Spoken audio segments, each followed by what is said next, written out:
finals, although good interception there that time. So both these teams played this morning in semi-finals. It is quite warm here at Dandenong Stadium, so we'll see who has got the legs underneath them. A shot missed there that time by Adderley. And now the Rangers look to push. Drives through the middle, a little bit of contact, no foul given. Good rebound here taken. Foul will be committed by Agayi, and the Rangers will go to the line for 2. Be number 5, Tora Clark at the line.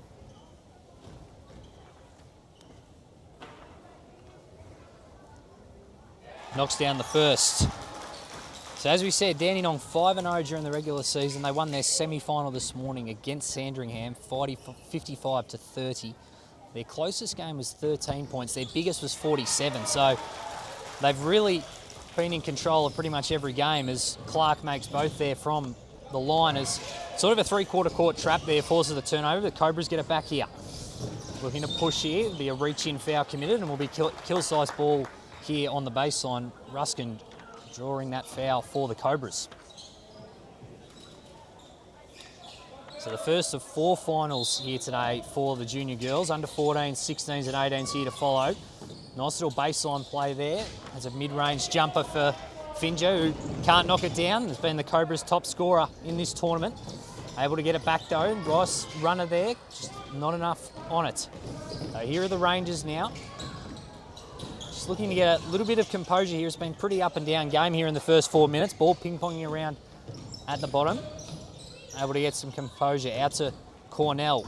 Drives on that left, goes for a little runner, can't quite get it to go. Good fight. Under the ring will be a jump ball. And Chloe Cornell, her first shot of the afternoon. She scored 83 points in this tournament. Dandenong have been putting up some seriously good numbers, so if Kilsyth want to walk away here with a win in the grand final, they're going to have to really up their defensive game. Good drive base on their foul. And they'll go to the line at 4-2, Finja.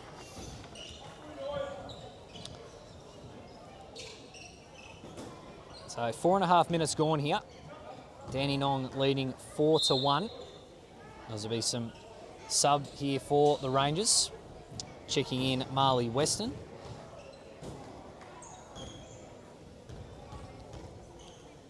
As Finja for the line 4-2. Can't make the first.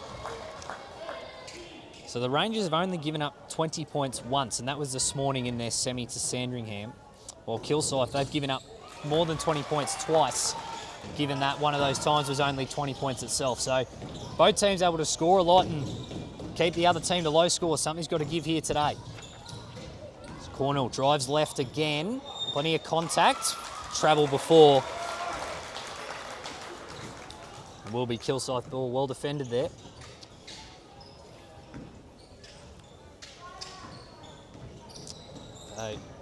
So, looking at this half-court trap, they've got into a good position. Good steal here by the Rangers. Gets it back though. Incredibly job there by Adderley, and they're able to get a fast break layup opportunity. Well done there. Finished off by Agayi. And Adderley there, well done. Lost the ball, but didn't drop her head. Went after it and got it back and ended up getting an assist for her team. So jump ball arrow was with the Rangers there. Looking to get open here. It's into a full court pressure here for Kilsyth. Good pass over the top here from Dandenong. Looking to push on their own. Cornell again, third time of asking, able to knock that one down. Her first field goal. Expect plenty more of those with the outstanding tournament she's been having. Half-court press easily dealt with there from Kilsyth. That one there blocked out of bounds will be baseline ball.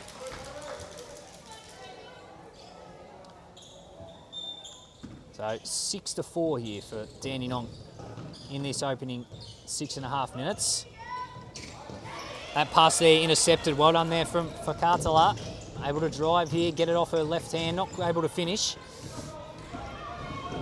So quite an up and down game here, which you expect in under 12s. Here is Adderley. Brilliant pass from her again. That's 2 great passes from her. Well done and finished off there inside by Finja. She's up to 5 points. Almost got a steal there that time, the Cobras. Rangers now a 3-on-2. Mid-range jumper, that one just long. Adderley with another rebound and draws a foul. Brilliant job here from Jordan Adderley of Kilsyth. really started the game well.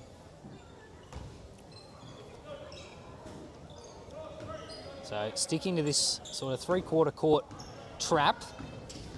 Adelaide's able to split it, but just loses control of the ball. Well done there from the Rangers. Cornell, unfortunately, just wasn't able to hold on to that one. So Kilsyth in a full court trap when after they score, and the Rangers sort of this three-quarter court trap. Close to an 8-second call there. They're able to deal with it though. Unfortunately, just put her hand under the ball there. A couple of turnovers in a row there for the Cobras. Ruskin here will take it out for the Rangers. Needs to get it in. Does. Good pass over the top there that time.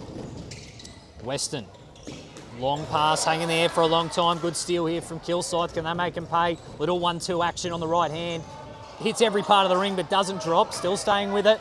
Rebound by the Rangers. So a foul committed there by Claire Finger. So both teams getting pretty good looks on the fast break so far. 6-6 the score at the moment. 8.5 minutes gone in what is quite a stuffy Dandenong Stadium. So we'll see who has the legs. Great turnover, or steal should I say there, from the Cobras first in the turnover. But Finger just slowed down there and lost her momentum and missed that layup short. She's going to get another opportunity here though. Not going to make the same mistake twice. This full court pressure, they've got through it a few times and got out the back, the Rangers, but there's been a lot of iffy passes that have been their undoing. Better that time. They're able to get out the back. Cornell again, she loves that left-hand side of the court. Her fourth field goal from that side, her second made one. They get the immediate response. That pass over the top hits a bunch of hands. Left-hand side M1, almost. Hits every part of the ring, foul, and I'll go to the line. 4-2, that is Claire Finger.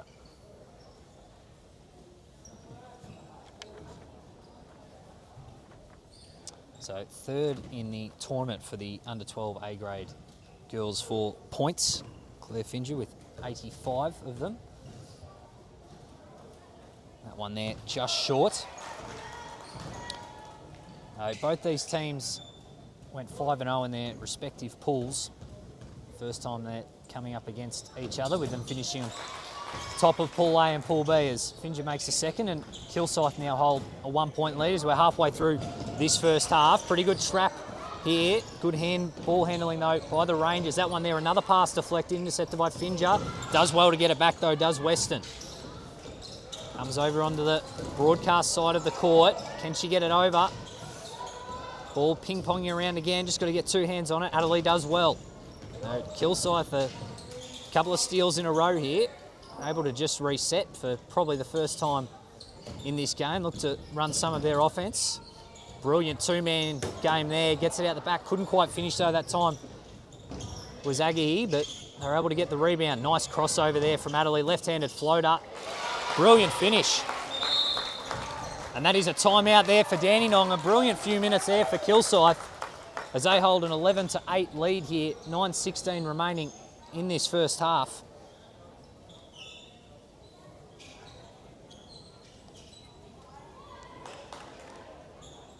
Just give you some player numbers here at the moment for Kilsyth.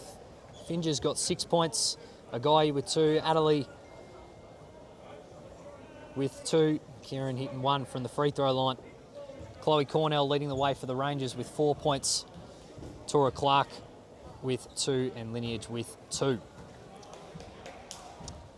So you'd suspect after a timeout there from the Rangers coaching staff that some sort of a press break, because yes, they're dribbling through it and they're able to get out the back a few times with Chloe Cornell finishing some left-handed layups, but you ever try and dribble through a press, it really is just hit and miss. You're going to have some that work, you're going to have some that don't, and with the 5 that were on the court for Kilsyth, they had a little bit more length on them, so those passes over the top were getting intercepted. So they'll be happy with this Kilsyth, and the Rangers, who, as I said a few minutes ago, their closest game was 13 points, their highest win was 47. They really haven't been in situations where they've been tested too many times. So great opportunity there for them, as these two teams who have already qualified for VC will be probably coming up against each other several times in the regular season. Good trap here in the front court. But we'll stay with the Rangers here on the sideline. Inbounded here to Cornell. They do double off the baseline. And travel there. So a couple of turnovers just starting to add up here for the Rangers.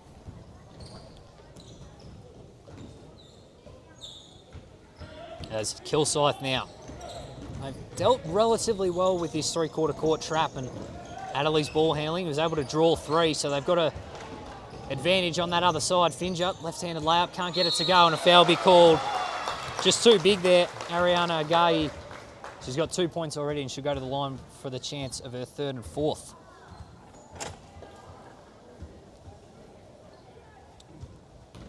It's up to 16 fouls now for the Rangers. Still 8 minutes to go here.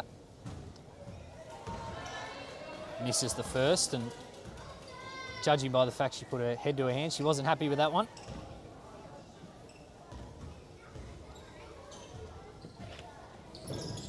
Can't make the second. Bit of a fight for a rebound, but Rangers secure it. Just need a little bit of control here. A few turnovers the last few possessions. That's nearly another one. Cornell just does keep it in. Little hesitation move. She's able to go baseline. She loves that left-hand side. A late whistle, and it'll be 2 shots.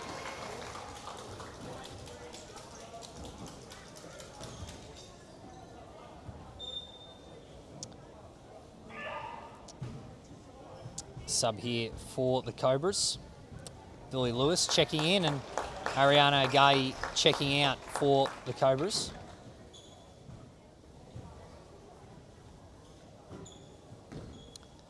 Cornell at the line for 2. Knocks down the first.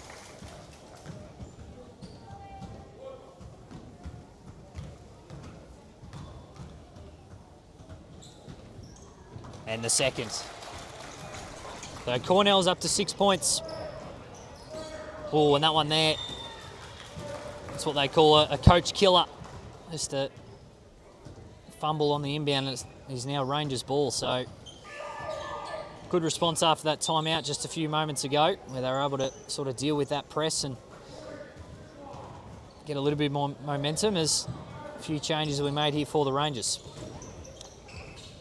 Bit of a mismatch here if they can take advantage, but a little bit of fumble on the catch. And Finja as well, she's been here, there and everywhere. Can't finish. Adderley does well, gets the offensive rebound. They had quite a few fast break layups, but haven't been able to convert them all, but they've been able to get some O-boards to give them some second chance opportunities. So they look to run this screen action. Dribble handoff, Adderley fakes, one dribble pull up, nice looking shot, not able to fall, rebound secured by Rodrigo. Ball sort of ping-ponging around here, as will be a jump ball. We'll see which way the arrow, and it's going to stay here with the Kilsyth Cobras. So the last few times they've run a baseline play that's got them a mid-range shot out here on the 45, and they're going to look to do that again. Better covered, and will be a travel. So well done there from the Rangers to identify that one. So just over 5 minutes left here in this first half. 11-10, Kilsyth lead. That one there, another turnover. They're doing a great job. Can she come up with it? She can. Come up with it? She can. Extra pass. Nice little hand there just to stop the layup, but a foul will be committed, and it will be a baseline ball here for the Cobras. It's good composure there from Billy Lewis. She could have shot it straight away, would have been contested. She got the shot fake and stepped through, and it was either foul on the ground or give up a wide open layup. So Cornell will check back in after a short rest, and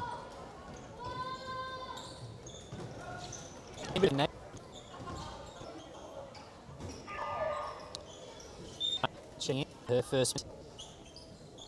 And it's been very much fast break or fumbles.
have led to shots. They're able to feed inside here. Good shot inside. Wasn't able to finish. Rebound yet to be secured. Finally done by the Cobras.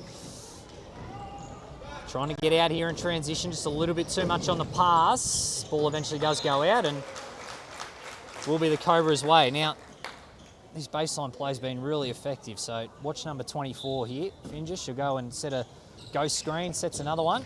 Looked at the shot. They ended up doubling her and they get a good looking shot inside. That's a very nice play design. So worried about the shooter that the big helps down and they get that extra option through the middle.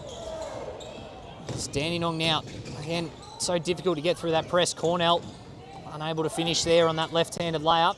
Fights well though and they'll get a jump ball. Arrow going the way of the Cobras though.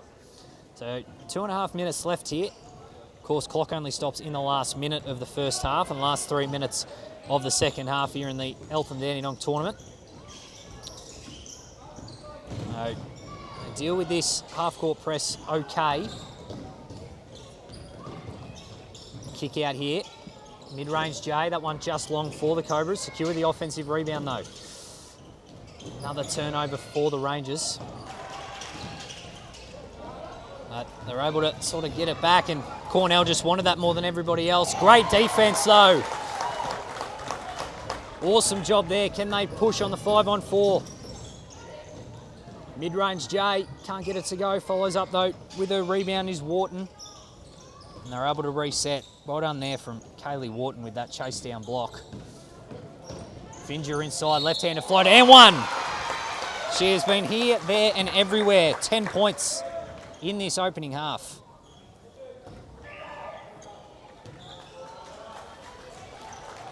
As Adderley will take a seat here and a couple of changes for Dandenong as well. Finger a chance to go to the line. If she makes this, she has more points than Dandenong.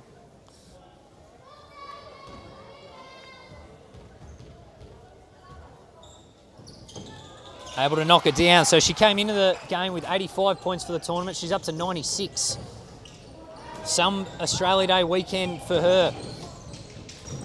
Here's a chance for the Rangers. They just need a little bit of poise in their offense. There's a lot of loopy passes. Opportunity now just to compose. With under a minute, should stay with the Rangers and is.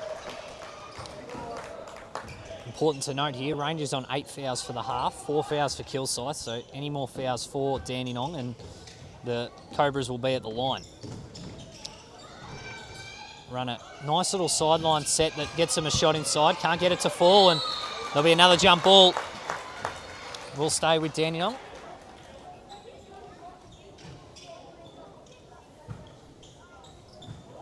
So 48.8 here on the clock. Cobras lead by 8. Able to get it in on the baseline. Little one dribble runner there that time. Couldn't get that one to fall. Stays with the Rangers. Cornell up top. Drives on that left. Just gets ripped out of her hands and a whistle with a jump ball and that's going the Cobras' way.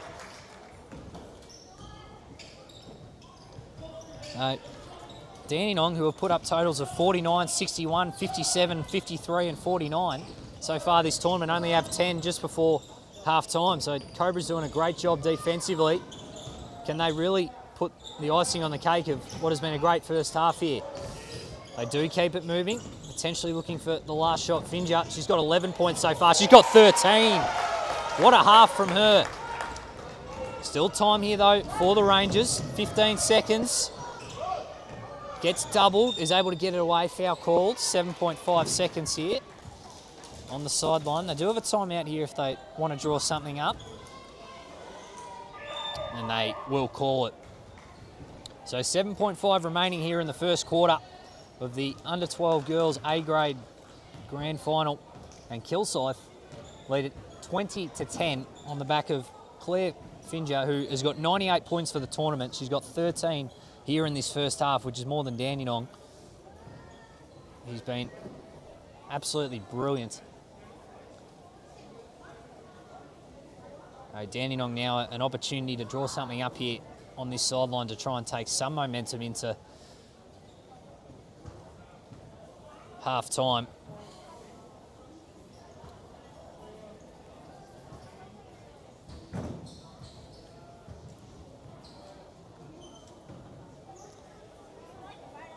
They do have fouls to give here, Kilsyth, so they might be trying to look for the steal straight away. Dandenong got to be careful if they throw a turnover not to commit a foul, with them being on 8 fouls for the half.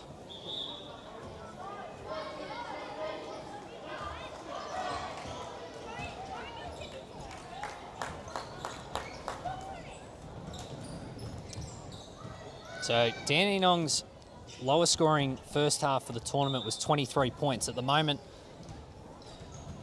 they're on 10. Able to feed that one inside. Great pass from Cornell.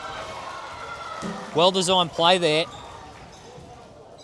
Just give it to your biggest player inside, and an opportunity now with 5.5 on the clock at the free throw line for Tora Clark. Unable to make the first. She's got 2 points so far on the afternoon.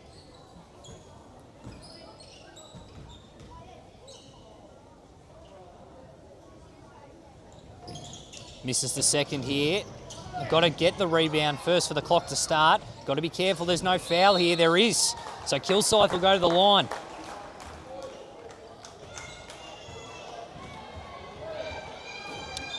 There's a little bit of confusion there, I think, from both players, because obviously after the shot, the clock doesn't start until someone touches it. Well done from the score bench to not start it there. It's just the parents. I must say, you'd be pretty annoyed if you got rostered on to be doing the grand final. If you make a couple of clock mistakes, you'll have a lot more people screaming at you, but they did a great job there. A chance to push this out past 10 points here before half time. Able to finish the first one at the line.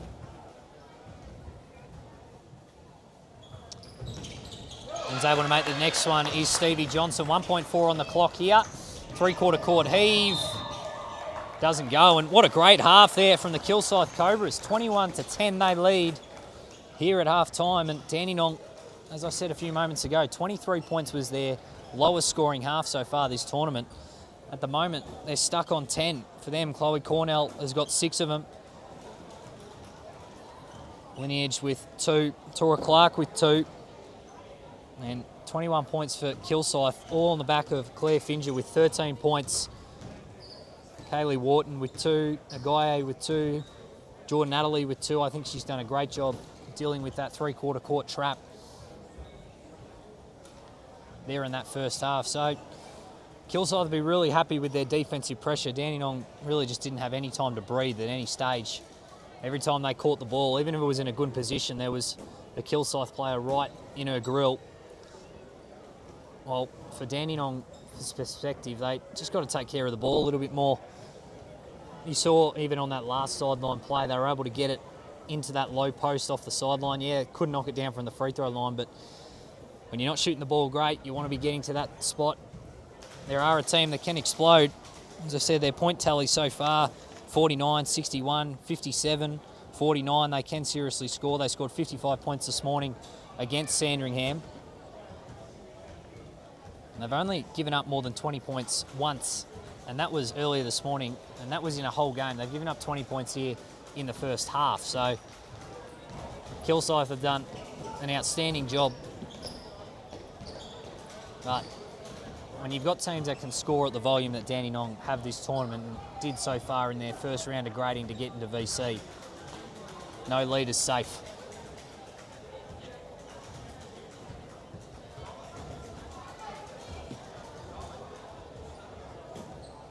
And talking of Kilsyth defence, they played Eltham earlier in the tournament and won that game 37-3. So they can seriously keep teams to low scores.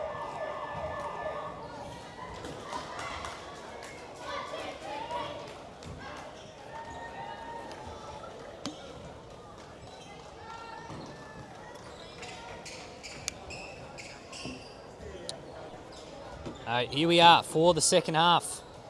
If you have just joined us, Kilsyth really controlled pretty much 85% of that first half, and they hold that 11-point lead here at the moment. Dandenong looking to start well here. That one's blocked. Well done there inside. Just wanted that ball more. Well done. That was number 5, Tora Clark. Just ripped it out of their hands there and went straight back up. Got the foul and go to the line for 2, which would be a great start for Dandenong. Just to see the ball go in the bucket, as it didn't go in enough for them in that opening half.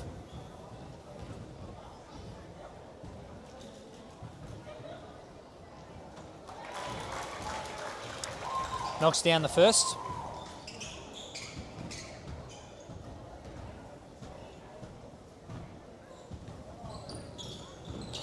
And knocks down the second. So 21-12, Kilsyth lead. Tora Clark knocking them both down from the free throw line. And they're sticking to this sort of half-court trap here. And that one there, it's a loopy pass back. They might get away with it, although well done there from Cornell just to tap it forward to her teammate. Just off balance there, unable to finish. And now Kilsyth, just unlucky. Got the ball, but just got a bit more of the body.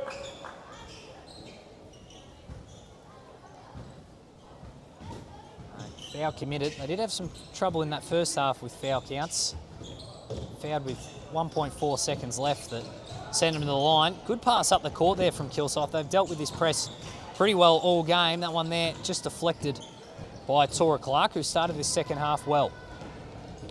The Rangers here just need a little bit of poise, I reckon. It's been a very fast break transition-based game. That one drive inside, pretty good defence. Does stay with the Rangers here though. Good extra pass, Cornell, just inside the three-point line. That one just off. Another offensive rebound. Cornell somehow finds some space. Pretty good defence though inside. Third opportunity now after a couple of offensive rebounds here for Dandenong. Just feel they have to get a bucket here to make use of those O-boards. Good drive inside from Tora Clark, who started brilliantly. She'll go to the line for the second time in just as many minutes.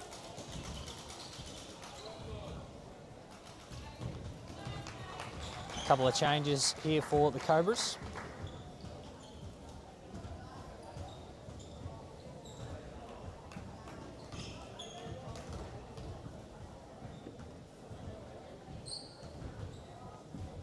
Knocks down the first.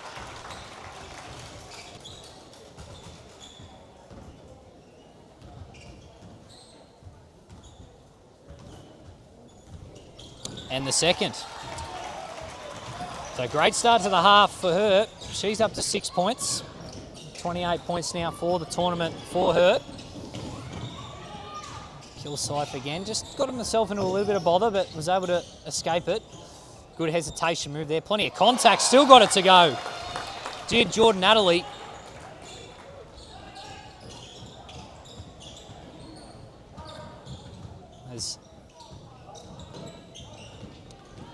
Now the Rangers looking to respond.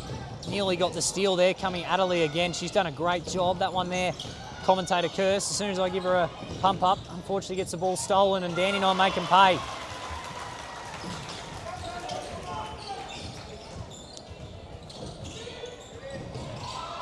That one there intercepted. Late whistle going away will be a foul against the Cobras. So last couple of possessions just struggled a little bit more with that three-quarter court trap.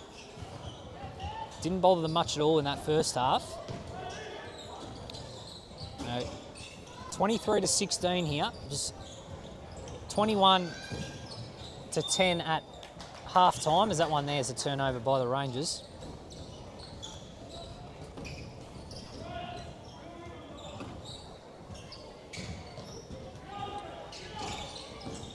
Looking to apply that ball pressure. Pretty well dealt with there. Here is Adderley. Gets it into that free throw line area. And they're able to just reset here now. Ball pressure's been better here from the Rangers. Here is Adderley. Collected the pass off her foot. Drives inside, finds a little bit of space. That one can't go. Rebound there secured by Ruskin. That pass there just got over the top of the opponent. And here is Cornell, able to get out the back. Left-handed layup, unable to get that one to drop, staying with it. Ball deflected off about 8 sets of hands, and well done to skewer the jump ball.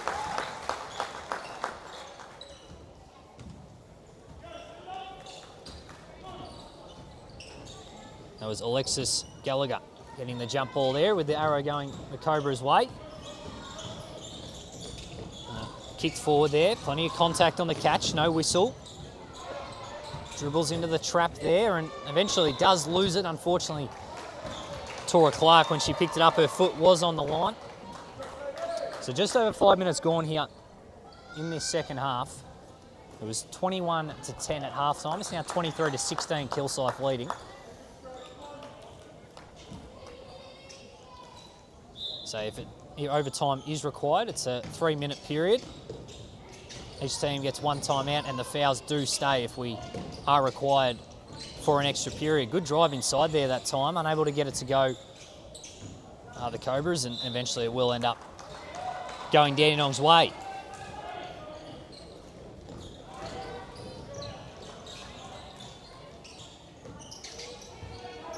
Dandenong now get in their own backcourt. They got a double coming. Brilliant behind the back move. Was able to find space there when there really wasn't much. Good rotation there from Sadie Ingram to knock that one out of bounds. And now Dandenong will have a baseline. Haven't had too many of those where they can show their baseline out of bounds. Gets good possession inside. Ruskin decides to retreat a little bit. Couldn't get it to go. Offensive rebound. Able to just secure it. That's got to be a foul, and it will be. He's done a great job, Kaylee Wharton. Done that chase down block in that first half, which was brilliant. And on Play HQ, we don't have the rebound numbers, but she has had plenty of them. And that one will be staying with the Cobras.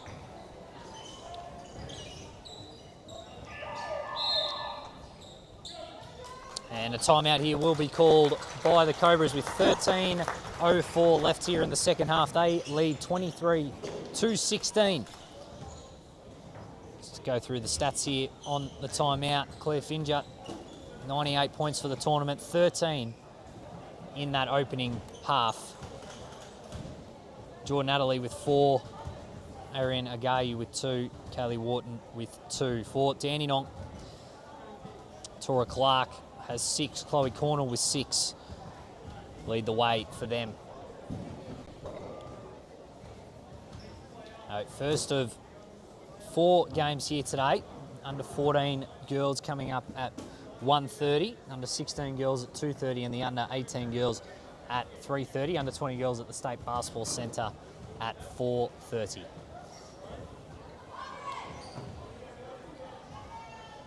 Both teams have stuck to the same defence for the entire game. We've had the Rangers with a sort of 3/4 court trap, which has been effective at times, but if you were grading it, you'd probably say Kilsyth have had the better trap defence. There's been a full court. They've caused more turnovers and tip passes. 13:04 left. We'll see if any spanners are thrown into the works, but after that timeout, still sticking with that same defence.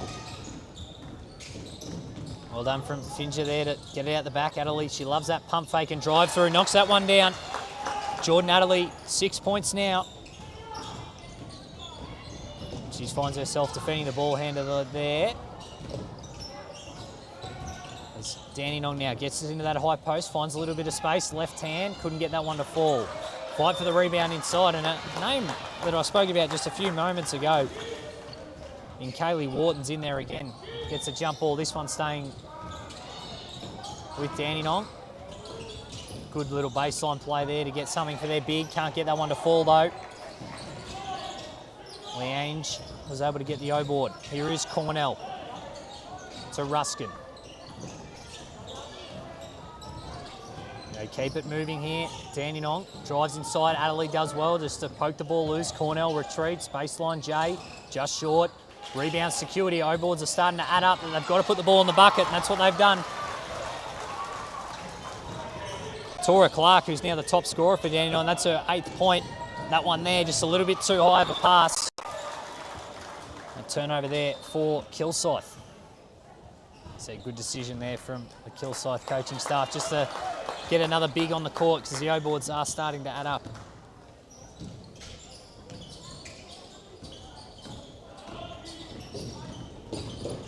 The Rangers now, an opportunity to get it back to a 2-score game, and one! Great drive inside there from Lineage. That's her 4th point. She's got 4 fouls as well, so great faith from the coaching staff to keep her out there despite the 4 fouls. And chance to cut it back to 4 points. If you have just joined us, Kilsyth have led for pretty much the entirety of the game. They led 21-10 at half-time. Since then, they've only scored 4, and Dandenong have scored 10. Another fight on the rebound, and will be a jump ball.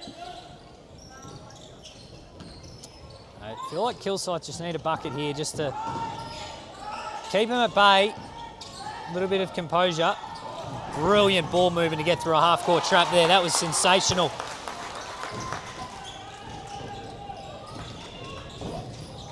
As now Cornell drives here looking to respond. Little left-hand floater shot. Another O board. They are adding up. And they'll go to the line for 2 there.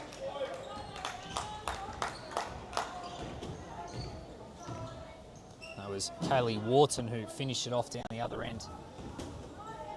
That was a textbook way to break down a 3/4 court trap, but at the moment, Dandenong just still hanging around. And it's been this girl here, Tora Clark, who had 2 points at halftime. She now has 9, splitting the free throws there. Ruskin, can she keep it in? Not quite.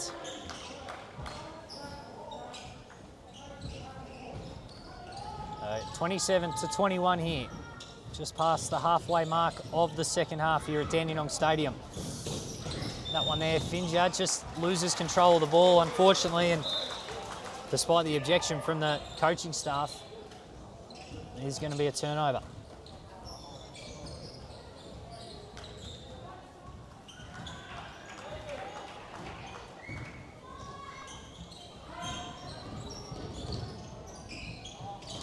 So Dandenong now looks to feed into the high post, can't. As the call will be overturned, believe it did come off the, believe it came off the foot of the Kilsyth player, and a warning has been given to the bench of Dandenong. No, not a bad warning though, because it meant they got the ball back. Here is Cornell. Yet to score in this second half is Cornell. Lineage, who's been really good, draws another foul.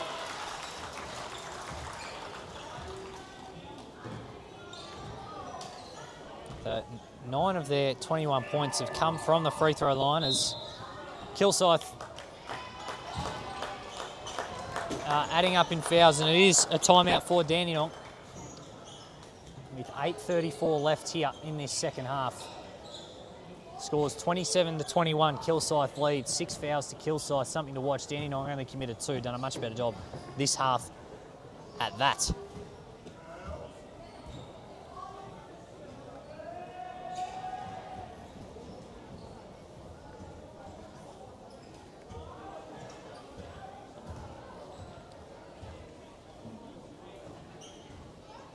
Both teams with 1 timeout remaining. It's always one of those things when it comes to tournament play. Obviously, it is 20-minute halves as opposed to 10-minute or 8-minute or 7-minute quarters, depending on whether you're in VC or what your age group is. So managing those timeouts and having that momentum versus should I call a timeout versus should I save them for late in the game is always that art of coaching. Having watched plenty of games across this tournament, it's always that little 2-minute gap after the 10-minute mark where most of the boys and girls would be sitting on the bench listening to their coach at a quarter time or 3/4 time or half-time break. But they just have that little bit of drop-off given that it is halves. So opportunity here now for Dandenong. Cut it back to 4 points with 2 made free throws here. That one just long. It's had a good half as Lineage. Without getting the reward she probably does deserve, but she's getting to the charity stripes, she's getting those offensive rebounds, she's able to knock down the second one there. So she's up to 5 points now. And a little bit of change of a defensive coverage here for Dandenong. Looked like it was almost a bit of a full court trap there, and they're able to deal with it pretty easily. That one there, unfortunately, just lost her bearings a little bit, and here is Dandenong looking to push. Chance to cut it to a 1-score game, and here's a long-range try and gets it. First three of the afternoon. That one there from Nydia, who knocks it down, and all of a sudden it's a 2-point game. So here's Adderley. Whenever they've needed a bucket, she's got one. Well done there from Clark to block from over the back. So Kilsyth under the pump here at the moment. They've led for pretty much the entire game. So neither of these teams have really been in a close game this tournament. That one there, great defence there from Tora Clark. Did not come out of her cylinder. We'll stay here though with Kilsyth. So Kilsyth did have a game where they won by 3. So they've been in more close game scenarios than the Rangers have in this tournament. That one there, when they needed a bucket, they got it. Kaylee Wharton, their baseline plays. I'd love to see a stat on how many points they've got off it because they've been really effective. They back out to 4 points. Keep sticking with it. She just hit a 3 a moment ago. Goes with that left-hand runner. Couldn't get that one to fall. Rebound secured here from Kilsyth. Looking to push here is Adderley. Defence keeps retreating. Step through, right-handed floater. Unable to hit anything, and well done there. What a hustle play. Claire Finger, she's got 13 points, but that one there is not going to show up on the stat sheet, but keeps the ball here with Kilsyth.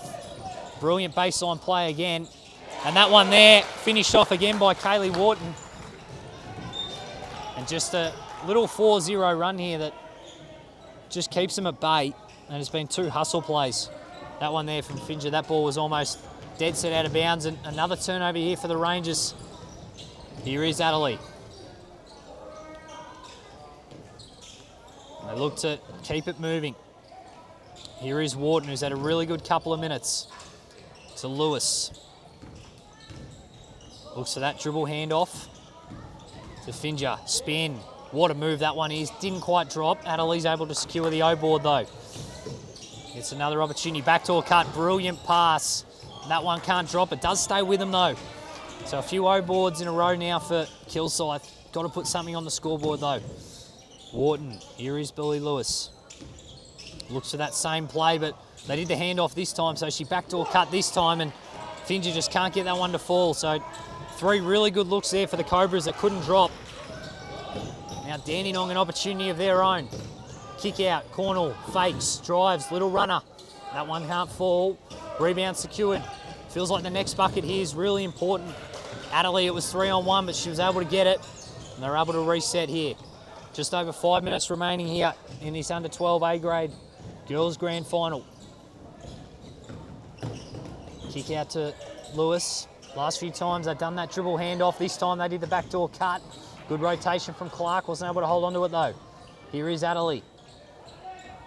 Said no shot clock here. They can take their time. If they run through their offense, they've been getting some really good shots. And that one there, foul committed.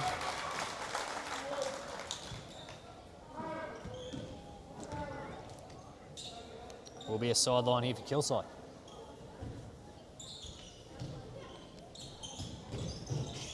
Here is Finger. 98 points for the tournament she's got. You'd reckon she'd have a big say. That's a brilliant pass inside. Can't get it to go. Second opportunity. Can't get that one to go. There's a little on the ring here for the moment for the Cobras.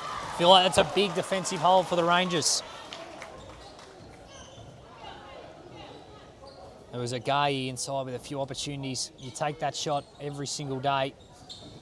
They've had about 4 or 5 opportunities here to stretch it out to an 8 or 10 point game, but it remains here at 6. Adderley does well. It's going to be out of bounds, but just gets a tip pass. So as we enter the crunch time of this game, 4 minutes remaining, both teams 1 timeout. 7 fouls committed for Kilsyth, 3 committed for Dandenong. Full court press very easily dealt with here for the Rangers. Still plenty of time. Able to get a little bit lucky, kick out Cornell. Thought about the shot, decided against it. Able to feed it inside the Clark. She has been in there for a long time. Foul committed on the floor. Will be a baseline play, and that is Kilsyth 8th foul. So any more fouls will send Dandenong to the line. They've had opportunities at the charity stripe so far this game, but haven't been able to convert them all. What can they do here? Cornell. They keep it moving. They've hit 1-3 as a team. Can they hit a second? That one, not quite. Rebound secured by Adderley, who probably has about 4 or 5 rebounds, despite probably being the smallest player on the court. So Kilsyth now, under 3 minutes remaining. Been getting some great looks. They've just got to finish. Finger, great defence there. Oh, almost a foul or travel committed there. Ref decided to let it go. Here is Cornell. Thought about the mid-range. Very well defended. Steps through, gets up a left-handed shot. Not quite getting the luck of the draw at the moment either side. It's been a while since the team were able to knock one down. Adderley throws that one up, just short. Dandenong looking to push here. Still 2.5 minutes remaining.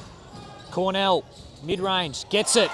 Breaks the scoring drought for either team and her first bucket of the second half. She's up to 8. They've got this full court trap. 3 got drawn to the ball, so they should have an opportunity here. Kilsyth goes for the cross-court pass. Left hand, looks short all the way, rebound secured. Feel like a bucket here from Kilsyth is just absolutely crucial. Just to keep it at a 3-score game. Travel. Minute 51 left. Still all the time in the world, and it's a 2-score game.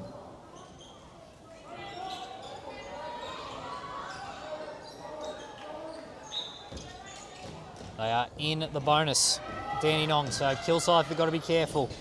They feed the high post. She's hit 1-3 already. That one just short.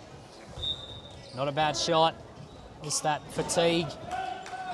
Keeping in mind, this is the 8th game these girls have played in this tournament. They obviously played this morning as well. So fatigue is setting in. It is a stuffy stadium, I can tell you that much as well. So Kilsyth now, minute 40 left. Coach calling out slow. We're looking to get an open layup here. Dandenong not quite at fouling stage, but they'll be wanting to get a steal. Double came, got out of it. Here is Adderley. They've taken 20 seconds off the clock here at the moment. Foul committed. Just their 4th here for the half.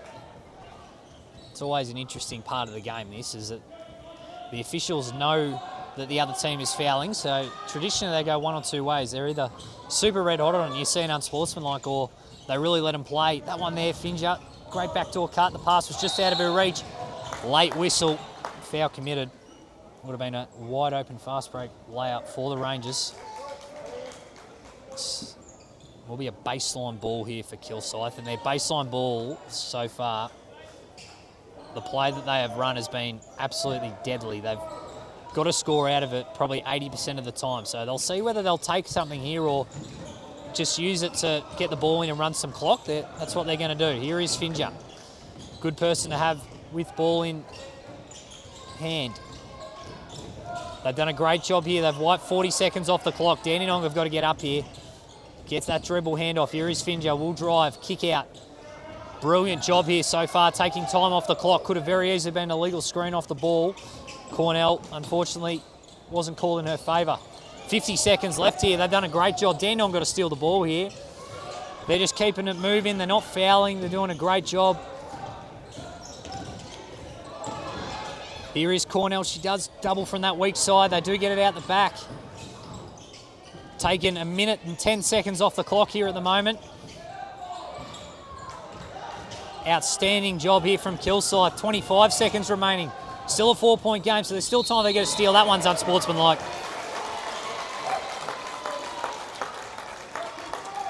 Absolutely outstanding job there from Kilsyth. They brought the ball down the court with a minute 40 on the clock and 22.7 seconds remain here.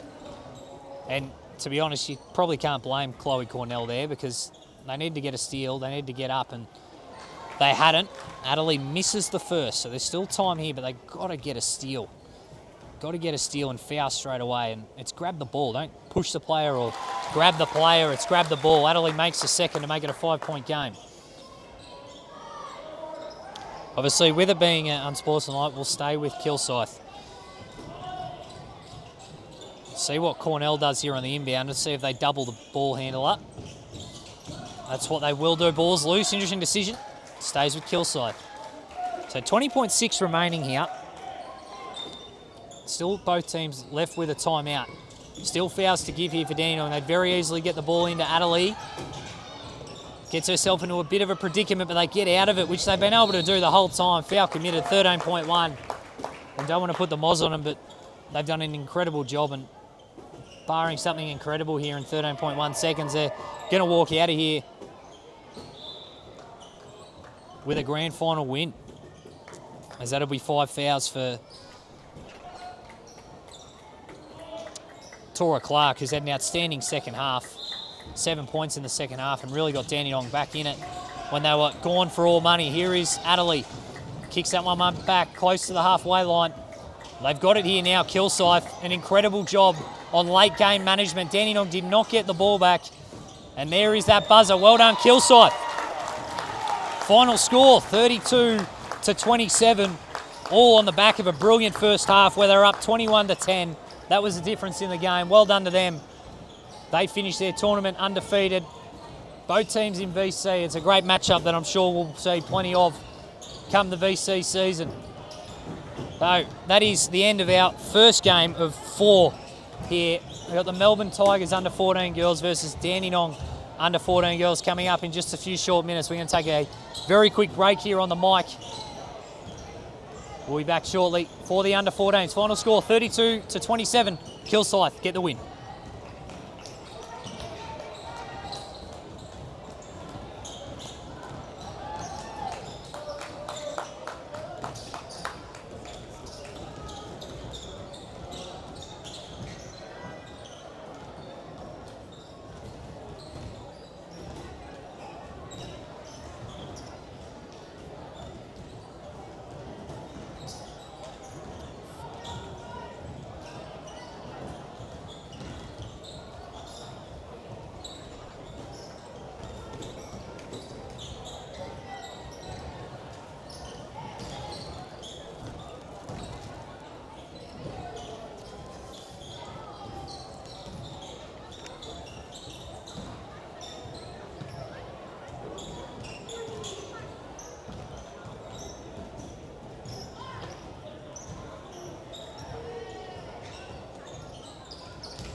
Girls A grade grand final.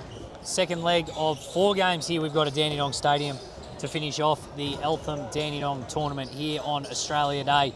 My name is Jordan Mole, and for those who missed the under-12s game, it's an absolute ripper. Kilsyth pulled out the win 32-27 with some great late game management. They got the ball in their half court with 1:40 to go, and Dandenong did not touch it for the remainder of the game and did a great job of just taking time off the clock. So Dandenong here in the under-14s will be looking to pick up with a win after the 12 girls just fell short. So it is the Dandenong Rangers versus the Melbourne Tigers here in the under-14 girls. Melbourne Tigers, they finished 5-0 and finished top of Pool A. These two teams were actually in the same pool but didn't come across each other at any stage. Dandenong finished second in Pool A, 4 wins and 1 draw. That draw coming up against Knox. Both, of course, played their semi-finals this morning. Dandenong getting the win against Casey 44-32. And Melbourne Tigers making good work of Camberwell, who they beat 52-29. Looking at the Melbourne Tigers team, I can tell you right now they'll be looking to get the ball inside. Both teams with some serious height that maybe double check whether this was under 14s or under 16s. But both teams will be looking to really get that ball inside. Melbourne have got the two highest scorers and 3 of the 4 highest scorers for the tournament.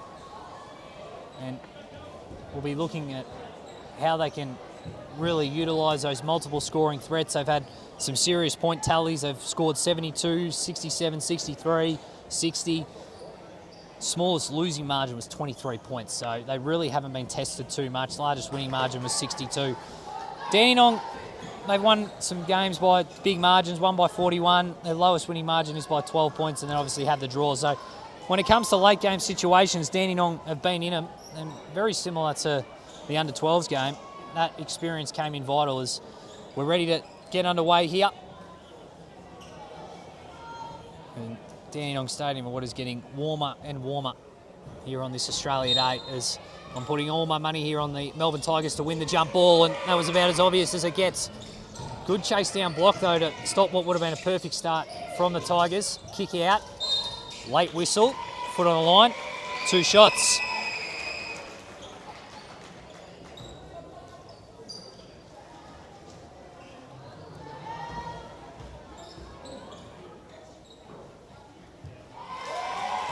Knocks down the first, so first points of the game go the Tigers' way.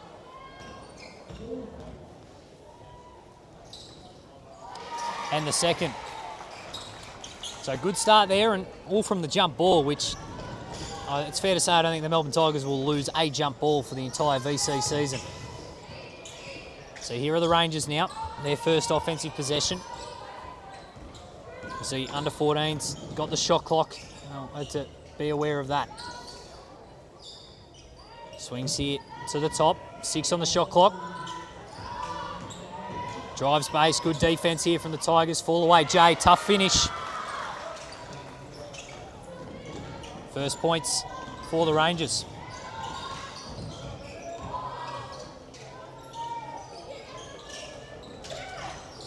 Right. Looks to feed inside, but it's a real risky pass trying to go from the low post from the opposite free throw line. Extended as there'll be a foul committed there after the fast break.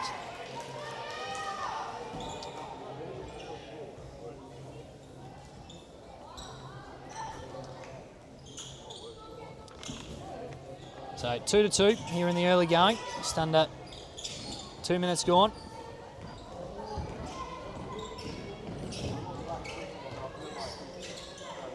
There's Melbourne now looking to get into their offence. Kick pass there to Magnini. Nice pass inside and 1. Too big there inside. It's number 48, Kiara Sifcook. As I said in the pre-broadcast, they've got 2 of the highest scorers in the tournament. Number 24, Myla, with 79 points, including 10 three-pointers. Evan Anderson has 75 points, and number 7, Heidi Magnami's got 65. So they've got multiple scoring threats as unable to complete the three-point play. Quick transition mid-range is probably not the shot you want, as Now the Tigers able to get another possession here.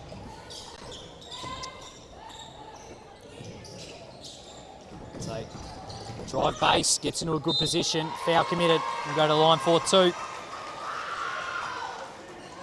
That is Evie Anderson. He said second highest scorer in the tournament for the under-14 girls.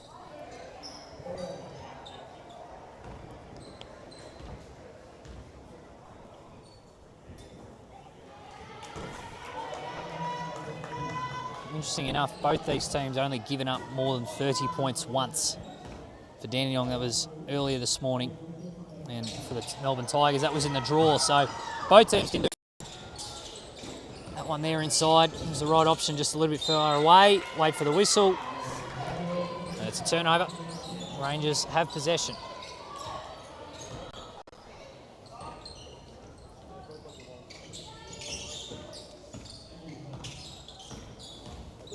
So here is Edwards.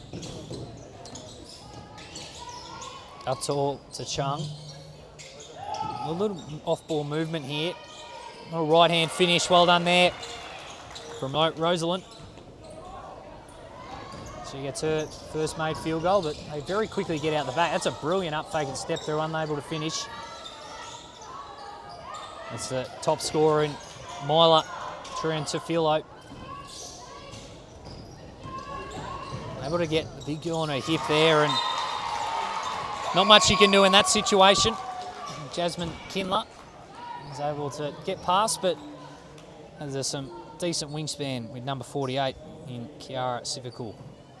So first baseline play here for Dandenong. Able to get in a good position, but the pass was just a little bit too late.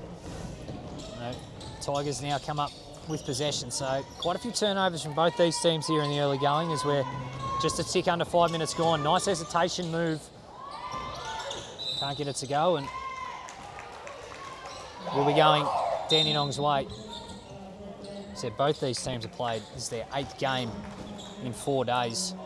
I said it is quite hot and stuffy here in Dandenong Stadium, so fatigue will definitely be a factor.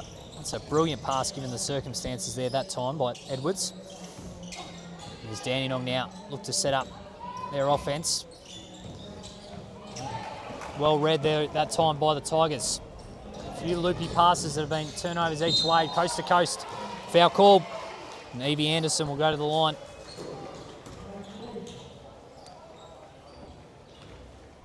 That's 5 fouls already in the opening 5.5 minutes on Dandenong. Melbourne yet to commit a foul. Unable to make the first. They've been at the free throw line a few times.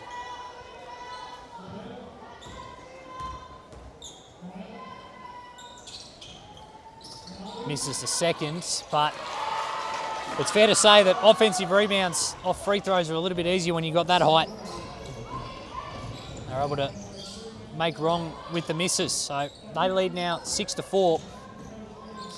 As Dandenong look to run out of this Horn series, look to feed inside, pass just a little bit too high, and will be Tigers ball.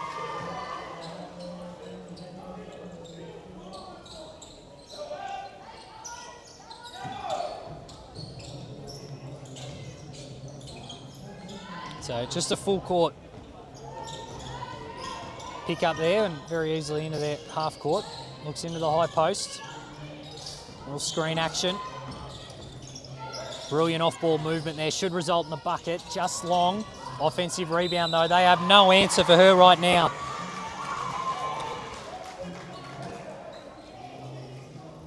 Kiara Sivaku.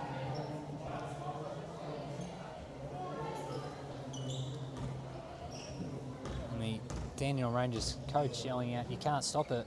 Well, there's not much you can do at the moment. It is 6 fouls to 0. And the score is currently 7-4. Chance for a 6-point if this one drops. That one just long. Another O board. IHQ doesn't have the rebound numbers, but it's fair to say the Tigers would be winning that stat comprehensively now at the moment. So keep it moving. 9 on the shot clock. Fires from long range. That one just short. Off a bunch of hands. Should stay with the Tigers and will.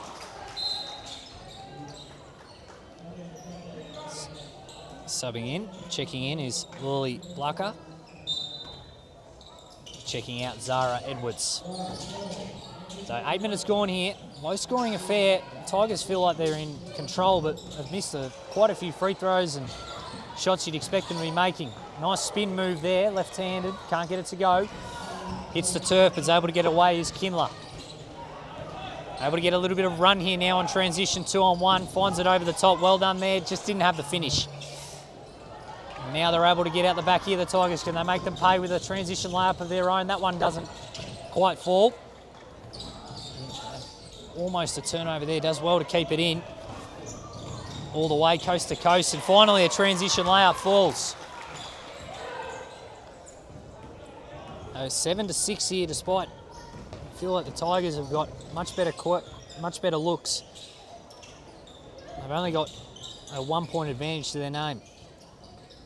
Fires a three straight away, looks short, was short. That one now deflects off of quite a few hands, but will go to Dandenong. It'll be a timeout by the Melbourne Tigers with 11:09 left on the clock here in the first half. They lead 7-6 here at the moment.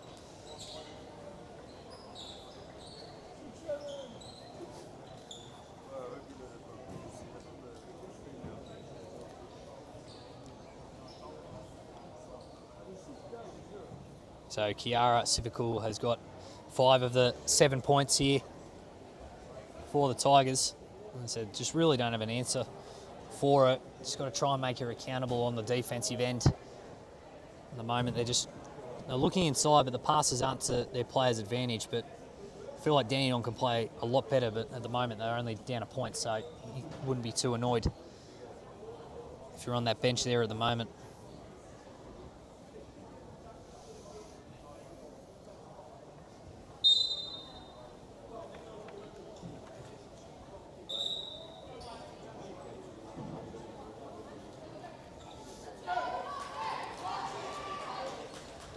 So she's got 50 points for the tournament coming into this game. Had Kiara Sivaku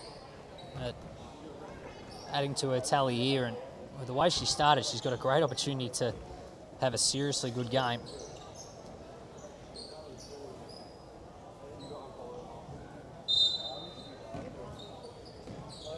So back underway here after the timeout. You see what the Rangers try to get into their offense. Try to run that horn series, able to get to the hole, but unable to finish there that time, and they're able to hurt him here on transition. Good running there that time, able to contest the layup. Couldn't quite get the N1 to fall, but good running there that time.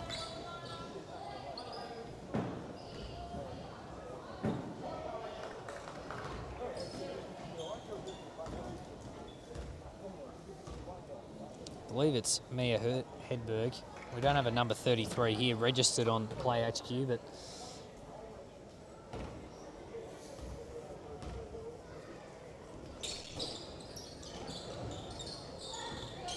unable to make it from the free throw line.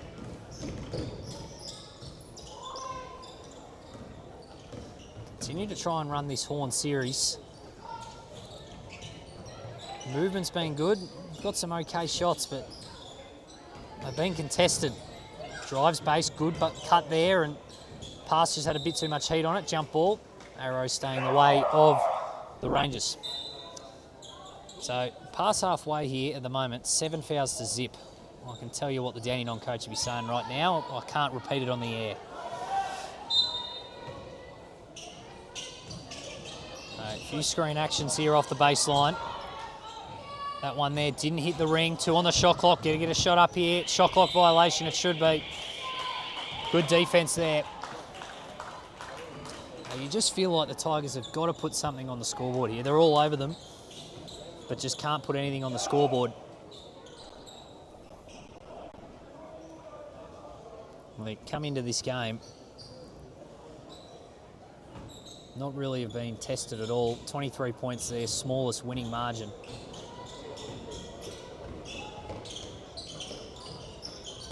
They go into that high post. Need to get some scoreboard pressure for what's been some good-looking shots, but they haven't gone in the bucket. Thought about the mid-range, that one there, late whistle. It is now 8 fouls to zip. And not sure how good my mic is, but you could probably hear a few Dandenong parents scream out what they thought about that.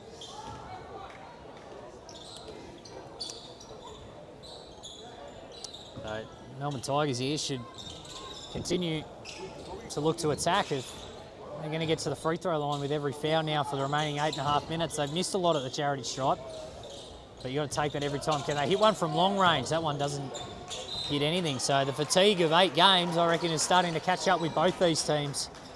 I said it is quite warm here, as we're at the top of the bleachers here at Dandenong Stadium.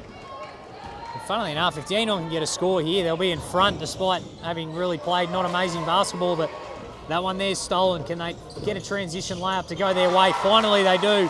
Evie Anderson getting that one, and it breaks a scoring drought which feels like has lasted about 6 minutes. So now 9-6, the Tigers lead. Their ball pressure's been quite good in the half court. They do try and keep it moving. Drives baseline.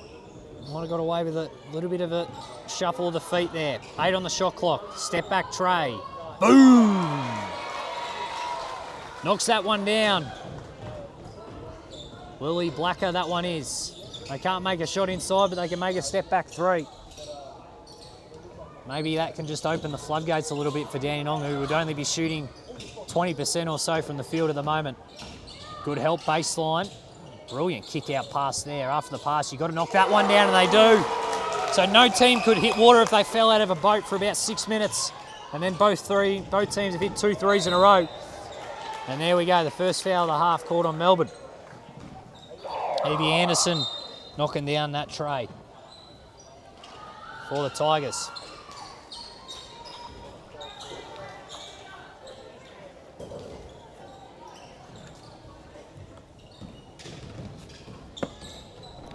Here is Lily Blacker.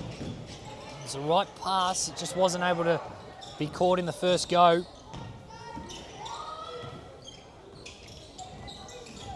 Here is Blacker, comes off that screen. They keep it moving here, do the Rangers. 5 on the shot clock. Drives Blacker, she just made a 3 and she makes a very tough layup. So quick fire, 5 points for her.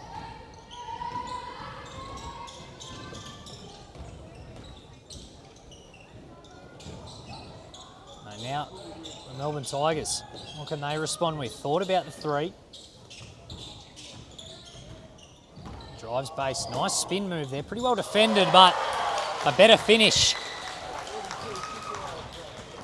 So, some nice finishing the last few minutes after we saw a lot of shots not hit the bottom of the net. 14-11 here at the moment. Fouls called, 8 fouls to 2 now as they're slowly making their way to evening it up.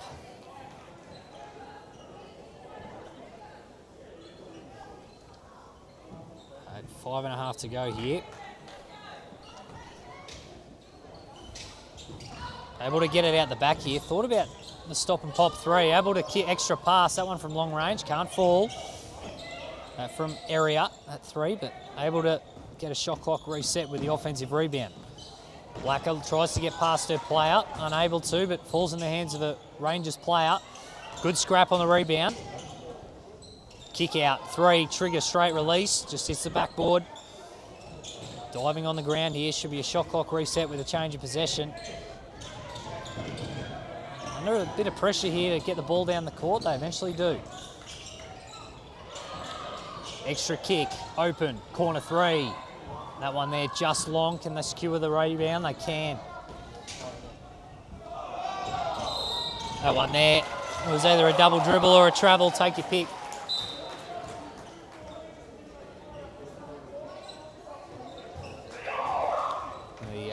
Dandenong Rangers coach not happy with treatment so far their players have been receiving and not getting a whistle for. A couple of substitutions coming in. So just over 4 minutes left here. You feel like it's sort of been all Melbourne Tigers, but they only lead by 3. And right now there's a massive mismatch on the court. They have this screen action, just throw it up in the air. Brilliant there. They just can't seem to finish that shot.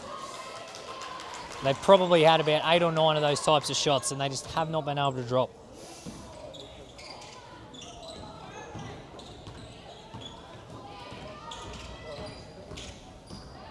So Dandenong, opportunity here now. What's been a low-scoring sort of dogfight first half. Just a little bit of a fumble, but she was able to just keep it in front of her and finish. Well done there from Lucia Castro. A 1 point game here now. If Dandenong could somehow find a way to go into halftime here with a lead, it would be seriously good. If you have just joined us, Melbourne Tigers have been all over them, but they're only led by as much as 3. They really haven't put anything on the scoreboard. Brilliant defence there for a jump ball. As they were gone for all money, Zara Edwards getting the jump ball there. We'll stay with the Tigers though. So just a tick under 3 minutes left here. Of course, clock will stop in the last minute of this first half. 4 on the shot clock here. Got to get a shot up here for the Tigers. Plenty of contact on that one, and will be a violation hitting the framework. Maybe just a little bit of a lack of awareness there with the shot clock, given that was off a jump ball and didn't reset. Interesting little setup here with the full court pressure. That one there forcing a one-handed pass over the top, and it's exactly what you want. Sort of running a diamond press, but they're very high up. So a couple of subs now for both teams. Evie Anderson leading the way for everybody with 7 points. The Tigers here now feel like they should go into halftime with some sort of a decent lead, and at the moment there's just nothing to speak of. Reverse layup there, missed, but we'll stay here with Dandenong. Melbourne.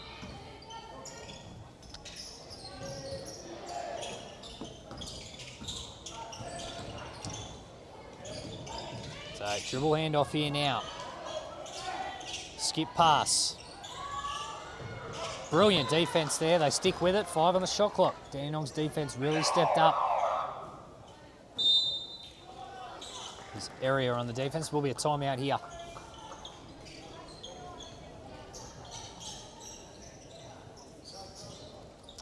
A timeout with 1:28 left here in this first half. 14-13 currently Melbourne.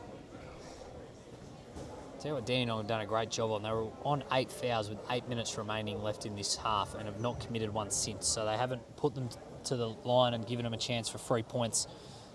That being said, the free throw line shooting of Melbourne has left a lot to be desired, and probably a big reason why Dandenong are actually still in this game.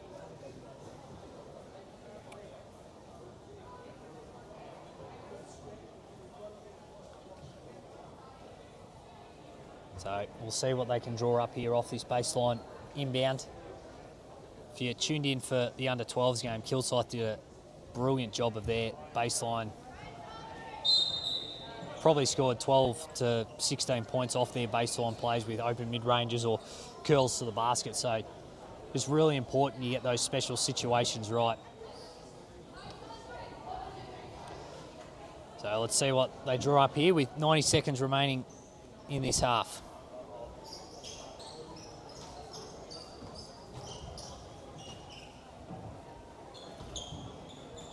I'll be putting my money, it's trying to go to 48.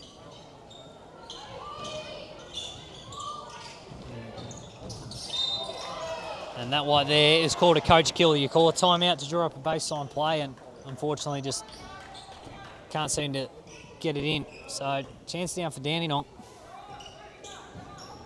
On that one, they turn it right back over. So not the best sort of 8 seconds of basketball here. Tigers stay with it. Must be a lid on the ring. They've had some great shots. They just can't buy it.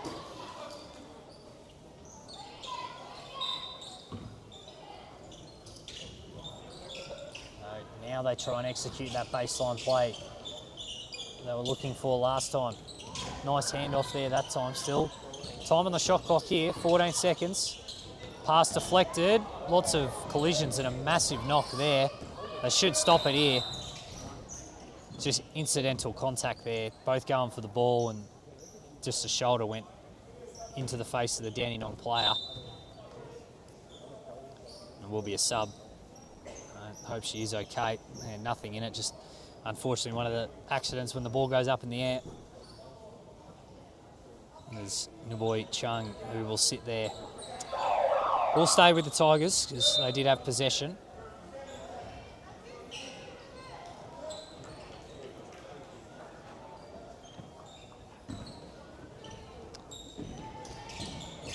So 43 seconds left here, but only 4 on the shot clock. Got to get something up here. She's dancing with it, got to get it up. She does with the mid-range, in and out. Sums up probably this first half for the Tigers, but they do secure it. Well, she just missed 1 from 2, misses 1 from 3. They're still getting those rebounds though. Jump ball is going Dandenong's way. 25.9 on the clock, a bucket here, and somehow Dandenong are in front. Probably shot the ball 15 to 20 less times, but a turnover on the inbound. And will be a baseline ball given nobody touched it. And clock shouldn't have started either.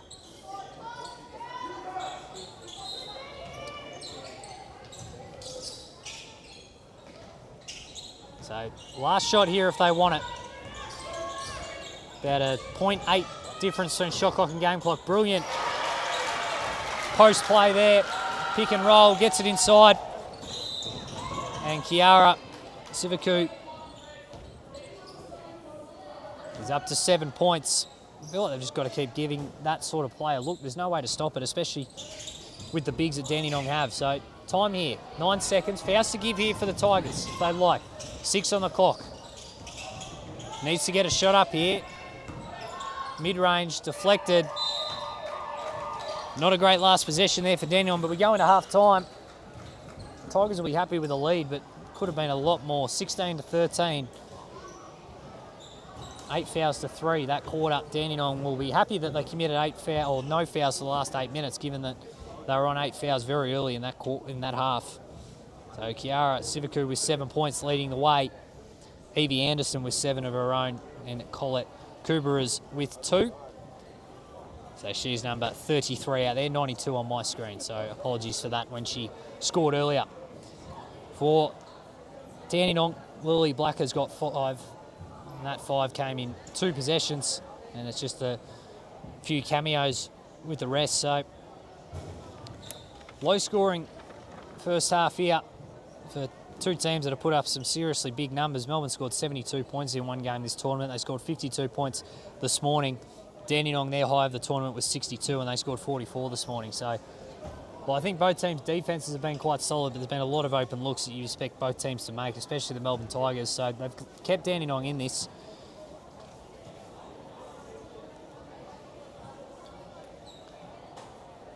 One player that I'm really surprised that hasn't got going, and they've done a great job.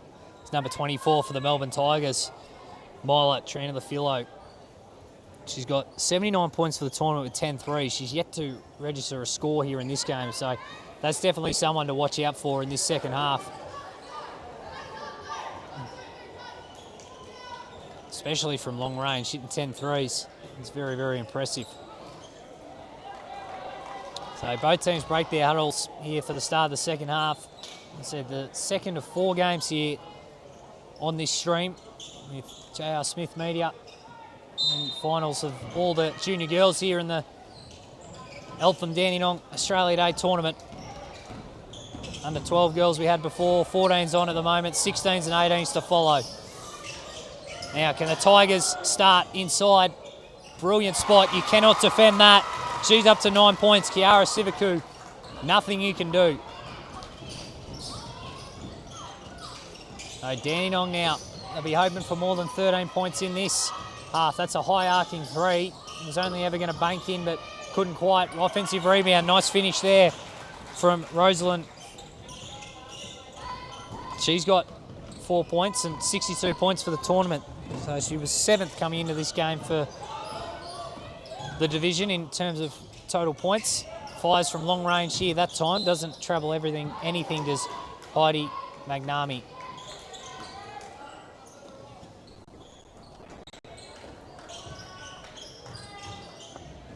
Just sticking to full court pressure here at the moment.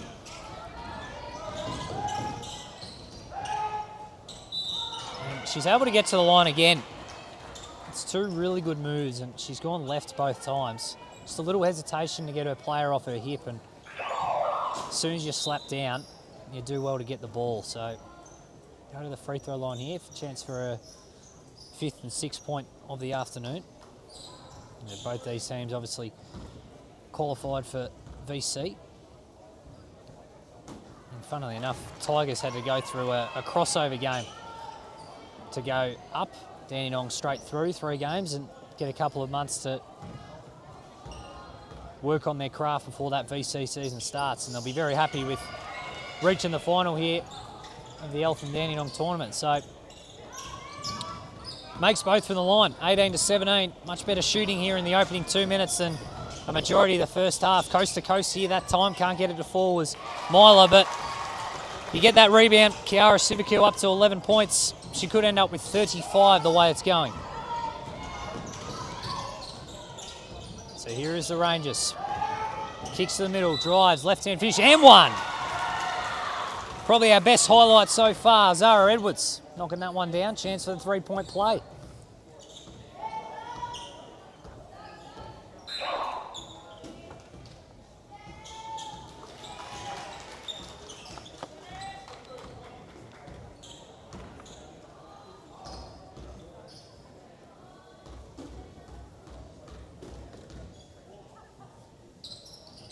And knocks that one down as well. So scores level.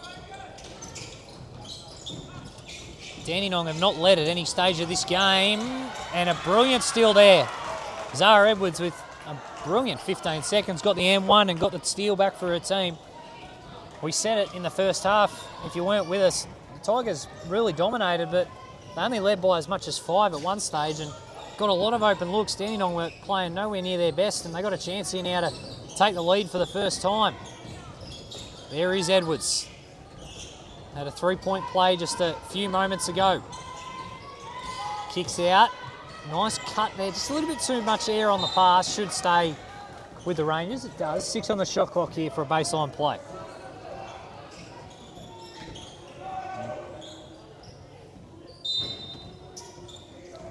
So runs it out of a box set. Pretty well covered there from the Tigers. Incredibly well covered, in fact. They're able to push now on transition. They had plenty of this in the first half. They just couldn't buy a bucket. Can they get this one to go? Travel called. I was going to say, if it wasn't a travel, it would have been probably a foul called with the contact on the shot, but travel call before. Here is Edwards. Got a player on her hip here now, and when you stay on the hip, you get some trouble, but very well defended from Myla. Hasn't troubled the scorers yet. Coast to coast here now, almost untouched. Another layup miss that you'd be wanting to make. Edwards here for the Rangers. Kicks it forward. Just ran into a brick wall there. They just need to take a breath here, the Tigers. They're getting good shots. They just cannot buy a bucket.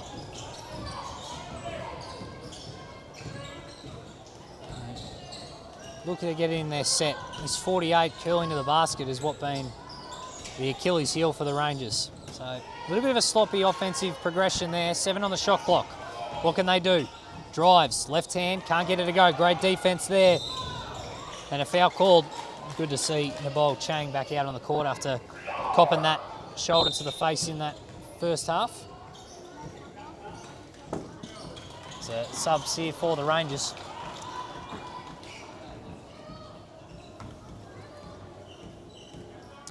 So here is Zara Edwards. Just a half-court trap, easily dealt with. Little mid-range Jake, and the Rangers get in front. Stays with it. Great extra pass. Good weak side help. Yeah, the foul, or you give up a wide open layup. Chance here for the Rangers to be in front for the first time.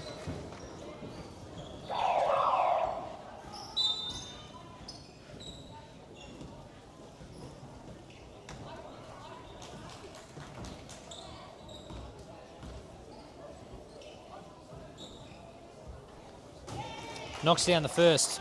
Got to say, one thing that you really like to see there is under 14 girls, so they're 12, 13-year-olds, and coach doesn't have to say anything, but all the Tigers girls on a timeout, they come together, they talk about what they're going to do, high fives, whatever. Shows a really good culture instilled in this Tigers team, and Well, they're going to need that culture at the moment because they find themselves down despite really dominating this game. Fair play to the Rangers. They've really stuck at it. They haven't gone away. Brilliant post feed there. Gets it inside. Another opportunity. Can't make them when they're wide open, but they can knock them down when they're contested. And Harper Josa knocks that one down. And a chance for a three-point play.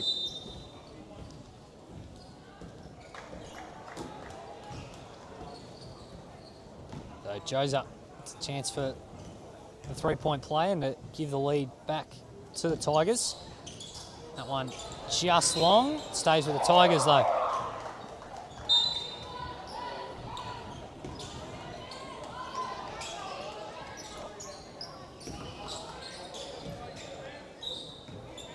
So baseline play. Haven't done an outstanding job of it so far. They feed inside. Does a good job just to force the outlet. Get a chance to reset here with the shot clock going at 24. Again, they run this pick and roll. Better defended, just too big, too strong, too good. Kiara Siriku up to 13 points there, and I thought Dandenong actually defended that probably better than they ever had and was just able to finish. And she had 50 points for the tournament coming in. She's up to 63 now. That one just long. Dandenong able to secure the rebound.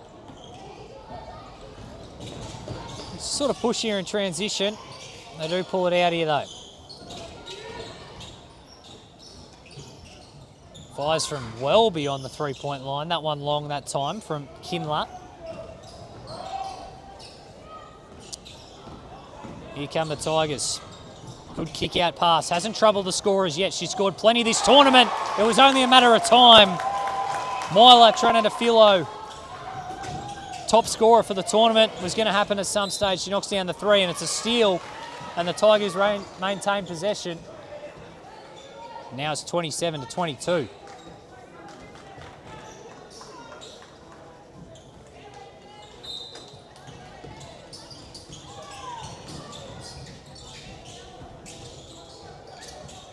The Tigers now a chance to really stretch this out to a game-high lead and actually have the scoreboard sort of reflect how they've played. Good patience here shown on offense. Well defended though down in the low post. Here is Blacker. Kicks forward, loses control of the ball. Looked out of bounds, but Tigers are going to get it anyway, and they might not be complaining because they can feed that. Just got a little bit too far under the ring. Foul committed, we can take a breath.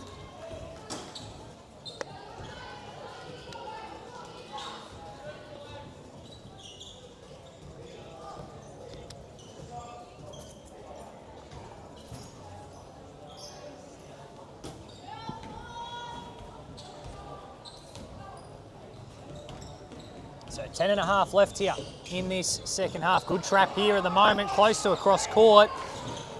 Eventually they get away with it. Can they make them pay?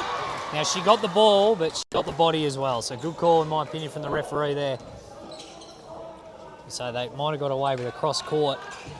Good trap there.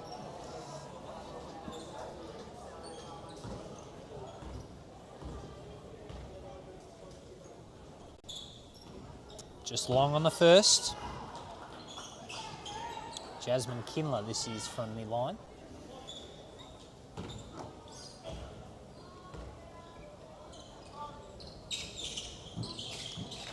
Knocks down the second. So Dandenong still hanging around, doing an outstanding job. And I tell you what, it's dangerous when you let teams hang around. They've had a few opportunities, the Tigers, just to go on that scoring run. They just haven't been able to.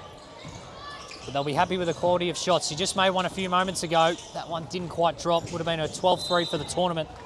And would have been second for the game. And will be a foul committed here on the Tigers, who are starting to get up there on the foul count themselves. If you did just join us, in the first half, Dandenong had 8 fouls on them in 12 minutes and didn't have a foul for the rest of the game. So they've actually only committed 2 fouls here in nearly 20 minutes of action. So they've done a good job. 27-23. Tigers have led for pretty much the entire game.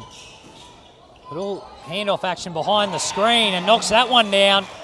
Rosalind, she's up to 9 points now. She's been the leading scorer for Dandenong in this tournament. She's got 71 points for the tournament now.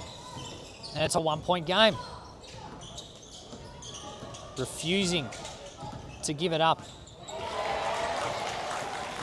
Good finish though inside there from the Tigers. So every time Dandenong get a bucket, the Tigers are getting one. But every time Dandenong miss, the Tigers miss an easy one. Can Dandenong respond here now after the layup inside? Roseland, nice Euro step, left hand, couldn't get it to go. So that was Mia Hedberg on the layup for the Tigers just a few moments ago. Drives inside, lots of contact. Foul called. Go to line 4-2.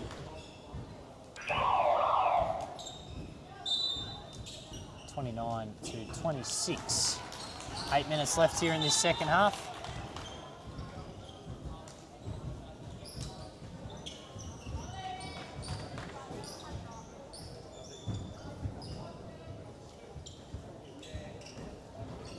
So chance at the line here for the Tigers. Banks in the first. Does Colette Kubris.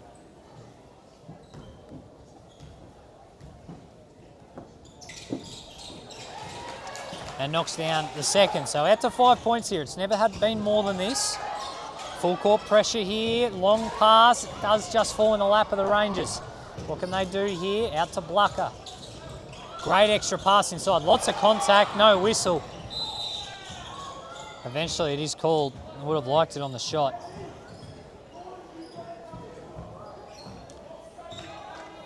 So the under-16 girls game coming up. Casey versus Melbourne.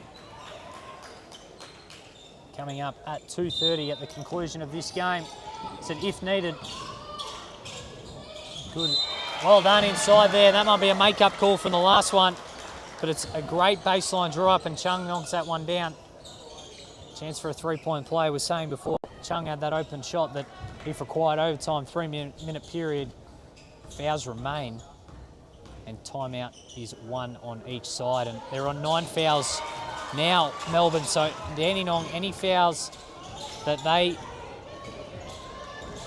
get on them, they can go to the line. So they're in the bonus, Dandenong. And they've shot the free throws better than Melbourne have. Seems whenever Kara Sivakov comes off the court, they just lose that ability to score inside. Here's an opportunity though from Jozza, unable to convert, but it stays with it. 3. Need this one for momentum. Doesn't go. Another row board. Travel call. Dandenong ball. Just feels like the momentum's shifting here a little bit.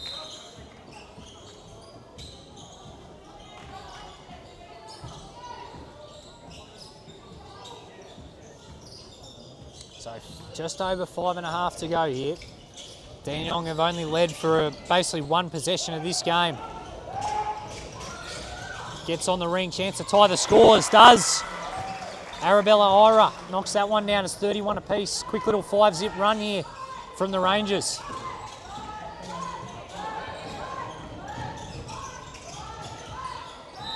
Foul called on Dandenong there. Just their 4th for the half. Despite the fact we've seen high foul counts quickly, there's been no one that is in any sort of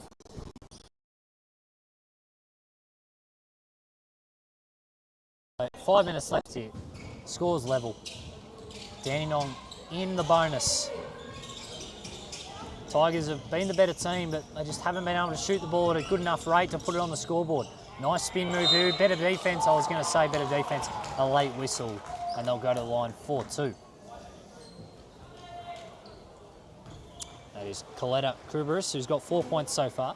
Chance of the line to give the Tigers back the lead with 4.5 to go here.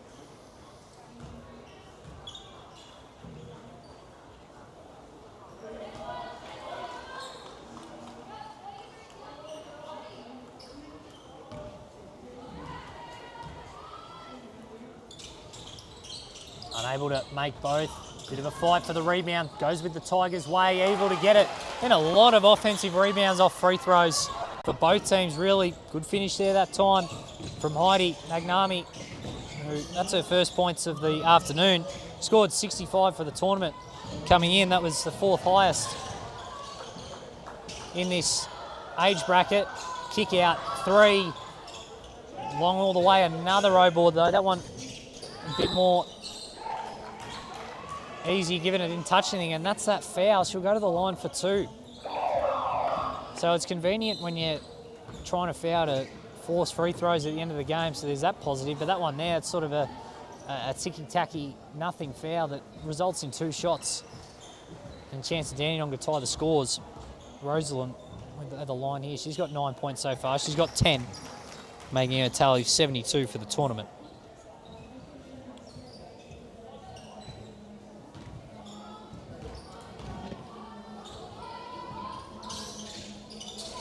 Misses the second, and a defensive rebound secured. So 3 minutes here, crunch time.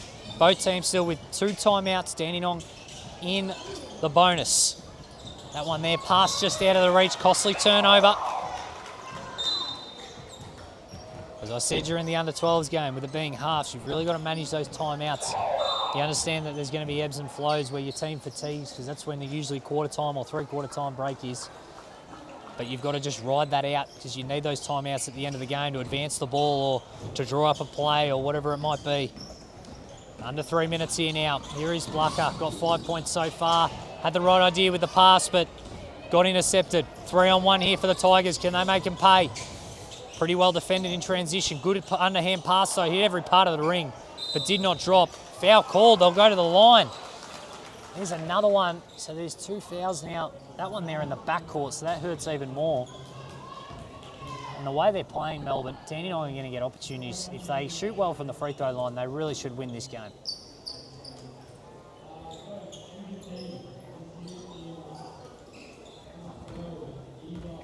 And it is Rosalind, who split her free throws last time. That one hits the back iron. Free throws, what wins and loses your games, and it's holding true here at the moment. Melbourne missed a lot of them in the first half. Dandenong have been okay here in this second half without being great. Makes the second though, tie game. And Melbourne just got to keep looking inside. This little 2-man game's been working for them. Mid-range just off here. Chance now for Dandenong. Here is Blucker. Thought about getting it up ahead. Did. Just not too much on the pass. A little bit of composure needed from both these two teams. Couple of turnovers, couple of long mid-range shots early in the shot clock. Get through a full offensive set. If you're the Tigers, look inside to your top scorer. Although you can get it out in transition, that's just too easy. Had to commit the foul or open layup, they do, and Civicu's they've had no answers for her. She's got 13 points. Chance for the line to give them back the lead with 2:18 left here.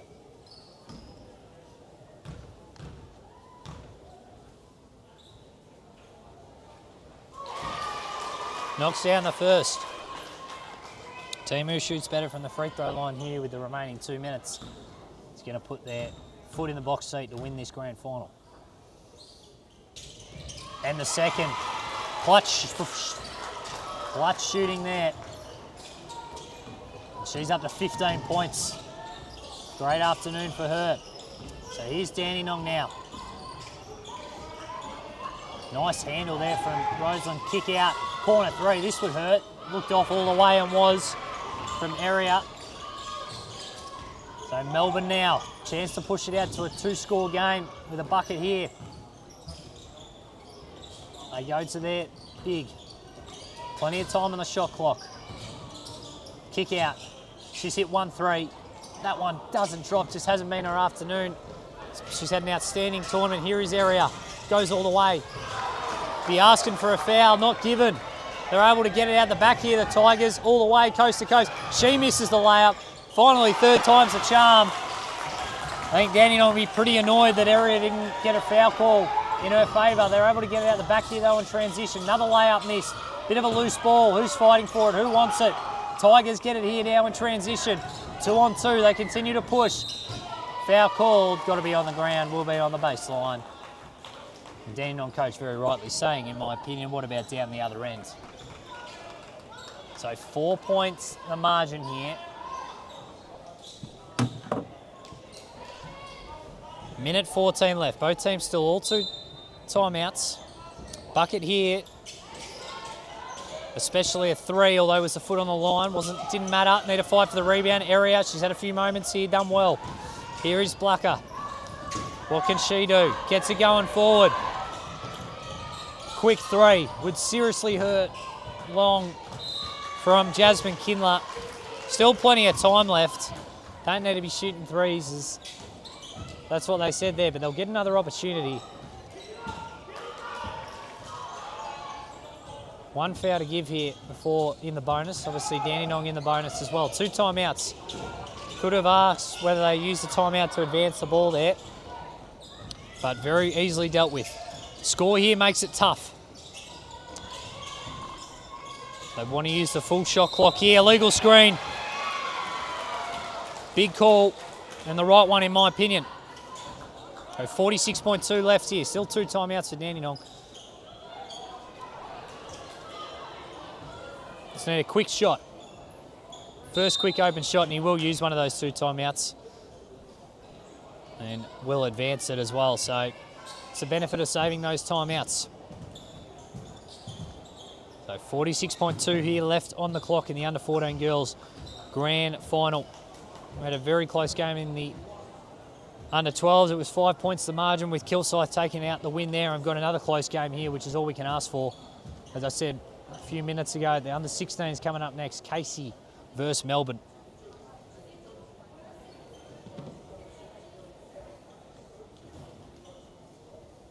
If overtime is needed, it's a 3-minute period. Fouls do stay the same, so it'd be pretty much bonus for both teams as it stands at the moment. And you get 1 timeout in that overtime period. Could be multiple overtimes. It's the reason you're only hearing my voice. My co-commentator got stuck up in a 3 overtime game this morning. So it can happen.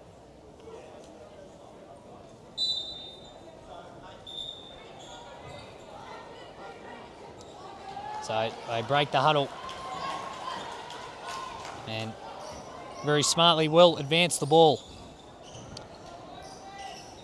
So here we go. We can see what Dandenong drew up during that break. I'll start with 2 high posts and weak side. Looks like they'll screen away, come through, elevate a screen. They do well to cover that, and that's a 5-second count. Brilliant. Incredibly well covered there from Melbourne. Not a bad play call from Dandenong. They just didn't really come up with any sort of urgency to the ball, and Melbourne will use their first of their 2 timeouts to advance the ball here. 46.2 seconds left. Obviously get the shot clock reset. If you're Melbourne here, you're just taking as much time here as possible. If you get an open layup early in the shot clock, you're taking it, but you're just taking off 24 seconds here. If you're Dandenong, don't foul. Play straight up. If you're going to give anything up, you give up a layup. You don't give up a 3.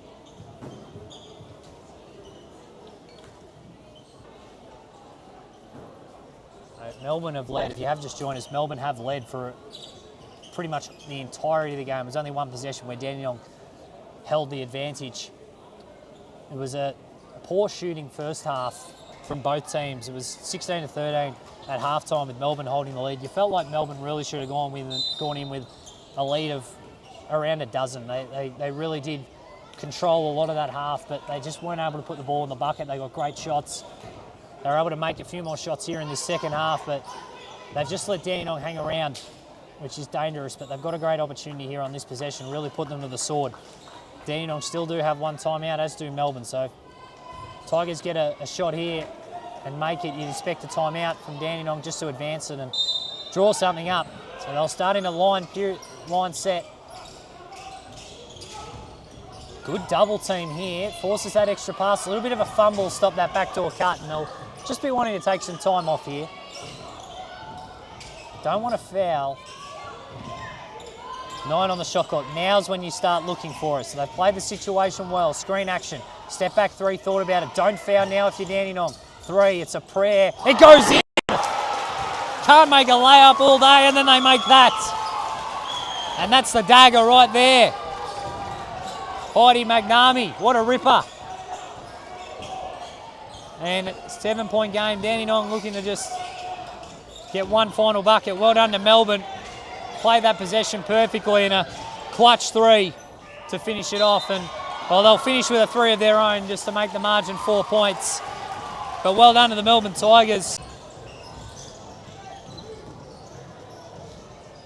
Welcome back here to Dandenong Stadium for the third leg of 4 grand finals here, streamed on JR Smith Media on YouTube for the Eltham Dandenong Australia Day Tournament. We've had 2 really close games with the under-12s and under-14s. With the under-12s, Kilsyth Cobras taking it out by 5 points. In the game which you just saw, we saw the Melbourne Tigers win by 4 points. So it's been 2 really close games, which is all we can ask for, seeing the best junior girls basketball here in Victoria. Well, may as well Australia. Basketball Victoria win all the state stuff, so we can say Australia here. And we've got another one here at the moment. We got Casey under-16 girls taking on Melbourne under-16 girls here in the final in what is getting a warmer and warmer Dandenong Stadium. Both of these teams finished top of their respective pools, 5-0, not really having much of a issue in many of their games, taking care of business.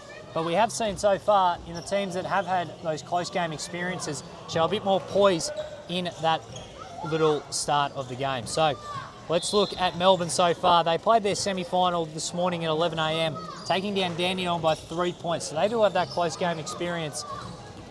Looking back to Friday night, they beat Sandringham by 11, beat Diamond Valley by 14, beat Keilor by 28, beat Eltham by 26, Camberwell by 3 points, and Sandringham by a point. So they've been in more close games.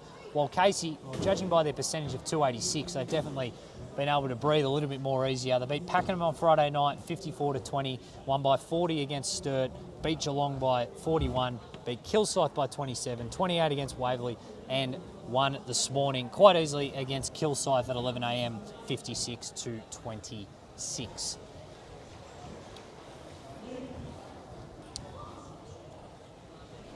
So Melbourne will be looking to take it out in the under-16s and the under-14s.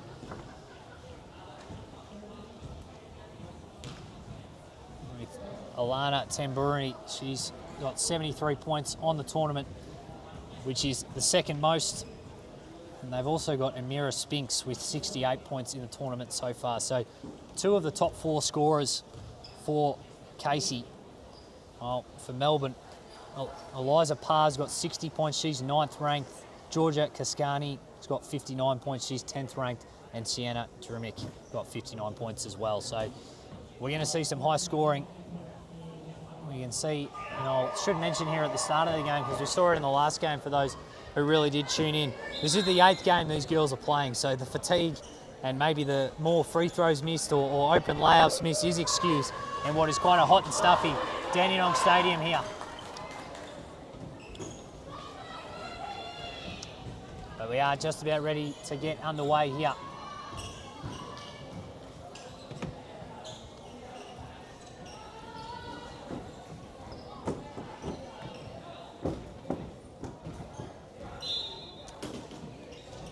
So Casey able to win the jump ball. A little bit too much on it just to get a wide open layoff off it, but they'll get the first possession here. So Casey, good ball movement. Can they start off with a tray of their own? Didn't touch the ring, so sticking with it at the ground. Jump ball will go the Tigers' way.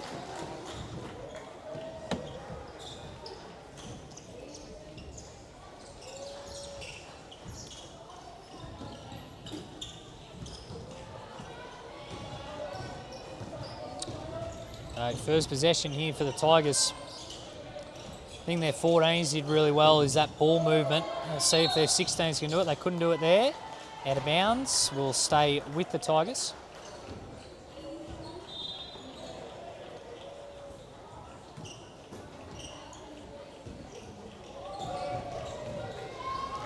Looks for that back door. Just a little bit too much on the pass, but pretty well read there from Gemma Bray to get the steal. They play with a 2 high post. Tries to look inside. They do have these 2 bigs in number 29 and number 66 that we'll see quite a bit of. Nice reverse layup to get the scoring started from Isabella Squires. So first points of the afternoon here go the way of the Casey Cavaliers. Just lost the handle a little bit on that. And No, we haven't had an earthquake go through. Not here. As an N1 is scored.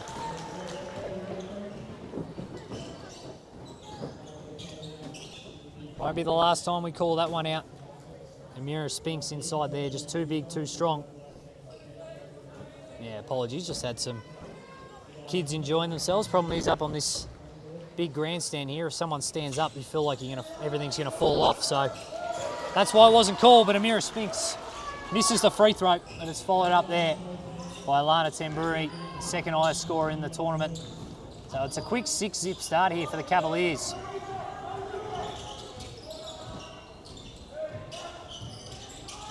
So Melbourne here looking to get their first bucket of the game. Feeds into the high post, tries to go into the contact. Eventually the ball gets come out. Casey able to maintain possession. They've started really well on both ends of the floor here. As Gemma Bray's got it now.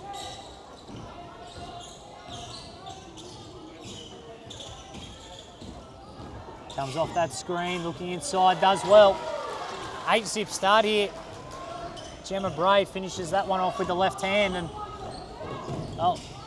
looking a little bit threatening here at the moment. Tigers got to get something going. As we said in the pre-broadcast, Casey haven't been challenged really in these 16s. Tigers have had some close games. 1-point wins, 3-point wins. Good backdoor cut. That's better movement and a finish.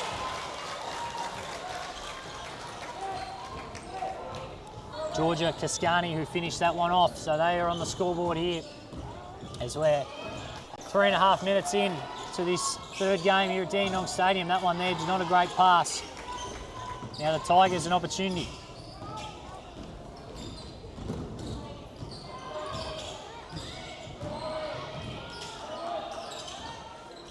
10 on the shot clock here. Not a lot of movement on this offensive possession. A lot of standing around, waiting for something to happen. Travel call. Not a lot of movement there. We saw in the last one a brilliant backdoor cut by Georgia Cascani. Outside of that, not a lot of movement so far. So that's be what the Melbourne Tigers coaches will be saying. Let's get the ball moving. Backdoor cuts. Well, Casey, they've just got to be careful with that post feed. It's going to work. That one there just long on the three, but a rebound secured by Spinks. Looked inside. Hot potato with the ball there and finished off by Lana Tamburuni, who's up to 4. I think she's going to have a lot more than 4 points and give you the tip right now. So it's 10-2. Casey in full control here in the early going. Only 4.5 minutes gone. Good double team off the screen. Foul committed, going the way of, well, it will be Casey Ball. So what Casey are doing defensively is they're blitzing both screens. And since they've got players with some seriously long wingspans, it's making it incredibly hard for the guards to find that pass. So they've got to identify that, maybe start slipping a few screens or go a screen small on small to avoid those real long players on that blitz screen. Good cut, great off-ball movement, should be a foul. Will be. Amira Spinks will go to the line for 2 for the Cavaliers.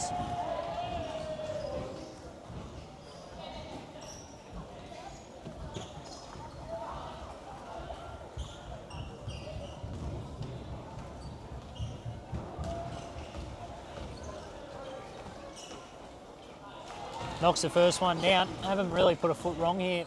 The Cavaliers in this opening 5.5 minutes. 2 turnovers, but outside of that, they'll be incredibly happy with how they've started this one. And knocks down the second. So vital when you have bigs that can knock down free throws as well. And they've done a great job at the moment. 10-point lead. Tigers just been under a lot of pressure. Hasn't been a chance to breathe, and that's another example. Late whistle, good call. Will be a baseline ball for the Tigers. Chance for them to run something, and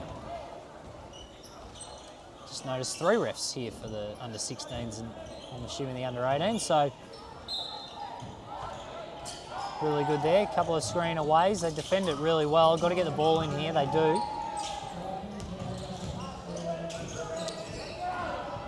Nice step through there. Just sort of lost her balance a little bit. Good offensive rebound though. Well done that time from Madeline Crozier. Or Crozier, should I say. Finishes that one off. So can the Tigers just get some stops here? The off-ball movement of Casey is really troubling them.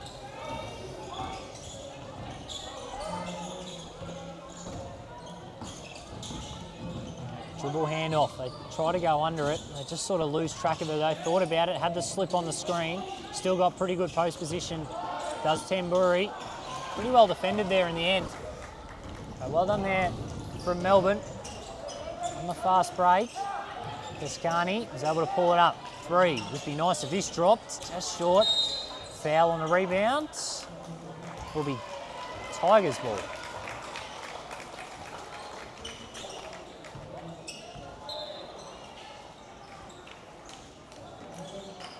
So baseline ball here. 7.5 minutes gone.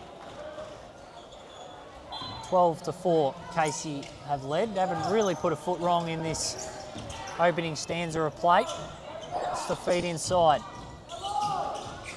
Step through, brilliant defence that time, and they're able to get out the back. This will be one of the easier layups of the game. Able to finish that one off. Isabella Squires just leaks out there, does well. And it helps when you have two bigs like that. You know you're getting the rebound 9 times out of 10. And that one there, just a costly turnover again. They really have not been able to breathe, whether it be on ball or off ball, the Tigers.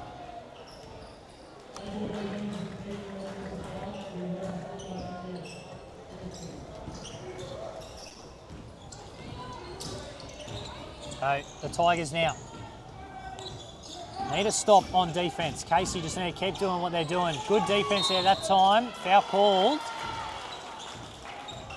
before the shot came up, but it still will be 2. So 2 motions. Well, actually the foul will be before the rebound. So it's on the initial shot. Number 9. There's Ala Judler is at the line. Looks down the first to make it 11 points. So they've done a great job here, Casey.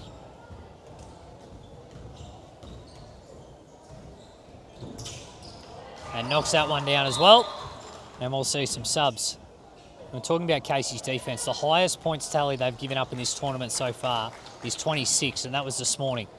Now that was okay because they won 56-26. So they're doing a great job here at the moment, nearly halfway through this opening half, and Melbourne Tigers only have 4 points to their name.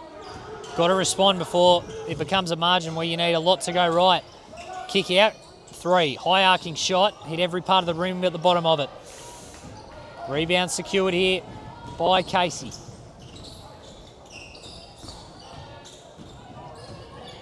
Need to string together some stops and some scores here if you're Melbourne. 7 on the shot clock. Brilliant backdoor cut. Their off-ball movement has been brilliant. That's Stella Steele-Brown getting in on the action. Every time one of their bigs drive, there's always someone flashing to the middle. Here are the Tigers. Another turnover. Really showing their class at the moment, the Cavaliers. Brown, Euro step. Draws a foul to the line, 4-2 as we tick over halfway done in this first half.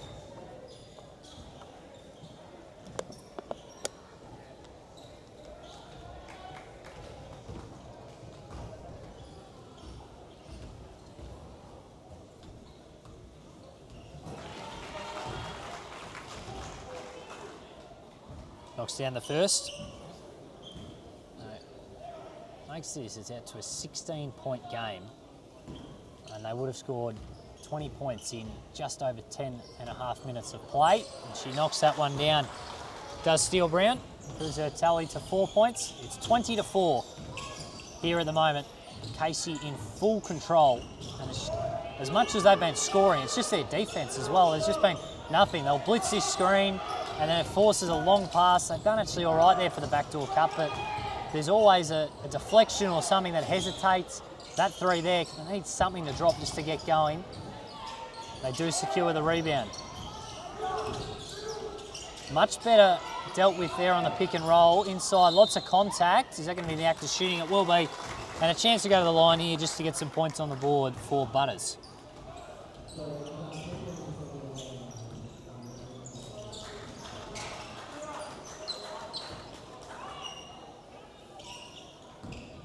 Fifth foul. Or 3rd foul, I should say, for Casey. 5 fouls for Melbourne. That one just long. A lid on the ring here at the moment for the Tigers.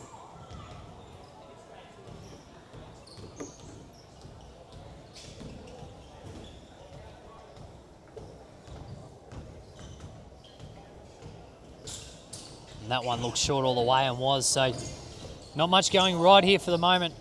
The Melbourne Tigers. Casey, they really just want to be putting the foot on the throat here at the moment. Just don't even give him a sniff. Feeds inside here this time. Lots of contact. Eventually the whistle does come. And Amira Spinks will go to the line for 2. Done a great job getting to the line, and they just clearly got the size and strength advantage at the moment. As there's just a little hesitation going on.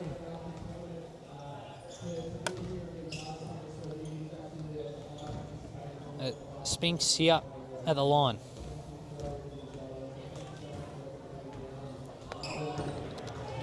That one just rattles out.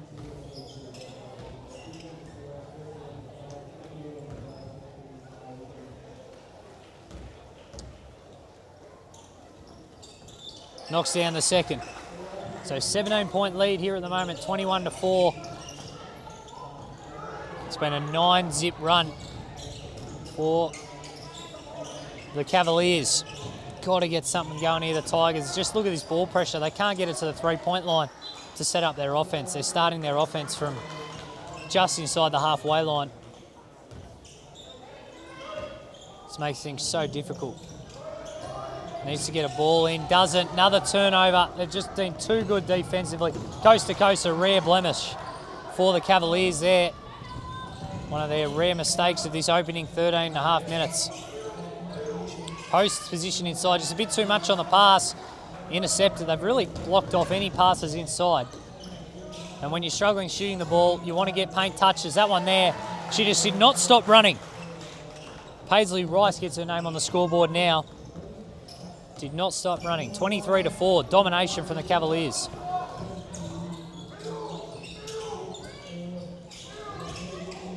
They blitz, good rotation.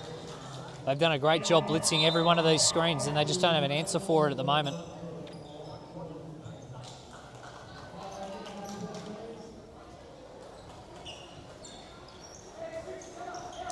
So no timeouts called yet. 5.5 remaining here in the first. And if you have just joined us, it's been all Casey. They started the game off 10-zip. They now lead 23-4. Drive inside, can that get on the scoreboard? Late whistle, foul called. Number 27, Georgia Cascani, will go to the line 4-2 for the Melbourne Tigers to try and break a scoring drought.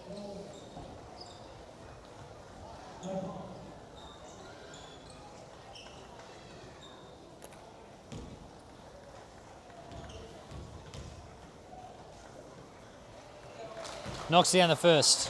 Good to see the ball go through the net.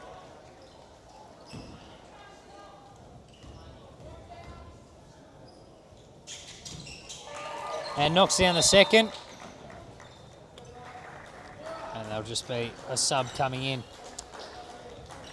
There'll be a timeout as well for the Melbourne Tigers with 4:49 on the clock. 23-6. Casey lead. Not really put a foot wrong. Let's go through some stats as we have a break in action here. It's been really even across the board for Casey, which they'll be really happy with. Mira Spinks with 5, Tamburney with 4, Brown with 4, Squires with 4, couple with 2 points at the moment. Georgia Cascani leading the way for the Tigers with 4 of their 6 points. Madeline Crozier with the other 2.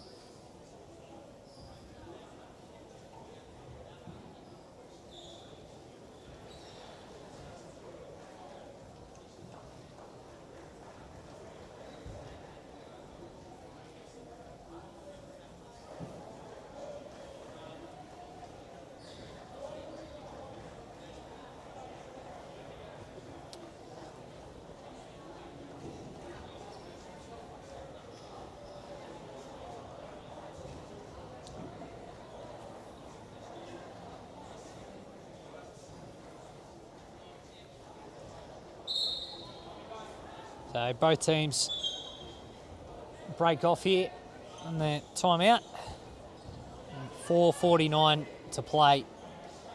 For the Tigers here, you just got to find a way to get this to around 12 to 10 points at halftime, just to give yourself a sniff. So coming up after this game is the final one we'll have here on this stream at this court with the under-18 girls. It'll be Dandenong versus Sandringham. So awesome effort from Dandenong, who had representation in the finals for 12 girls, 14 girls and the 18 girls.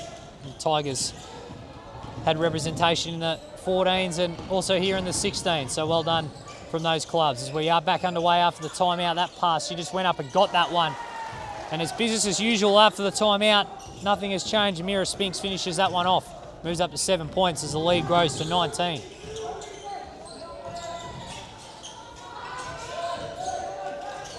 These are just keep it moving here for the Tigers. Contested layup, that one doesn't drop. Just outstanding team defence here at the moment. It's the only way to describe it. Just needs to get it over here. They have taken their sweet time. And I was saying, yeah, it took a long time to get that handoff, so good call there for the 8 seconds.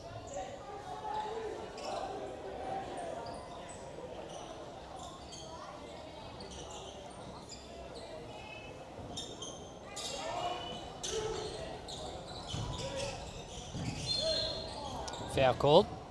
Be another sideline inbound here for the Tigers.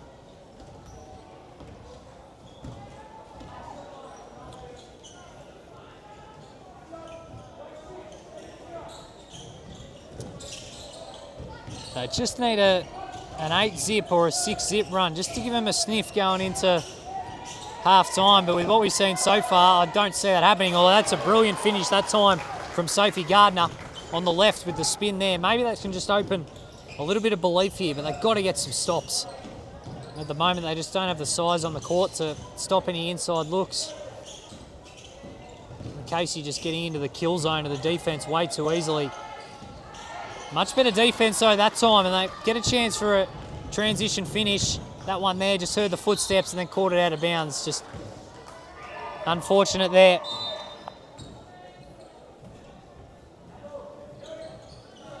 So 2:47 here left in this first half. Of course, clock stops in the last minute of the first half and the last 3 minutes of the second half here in the Australia Day tournament.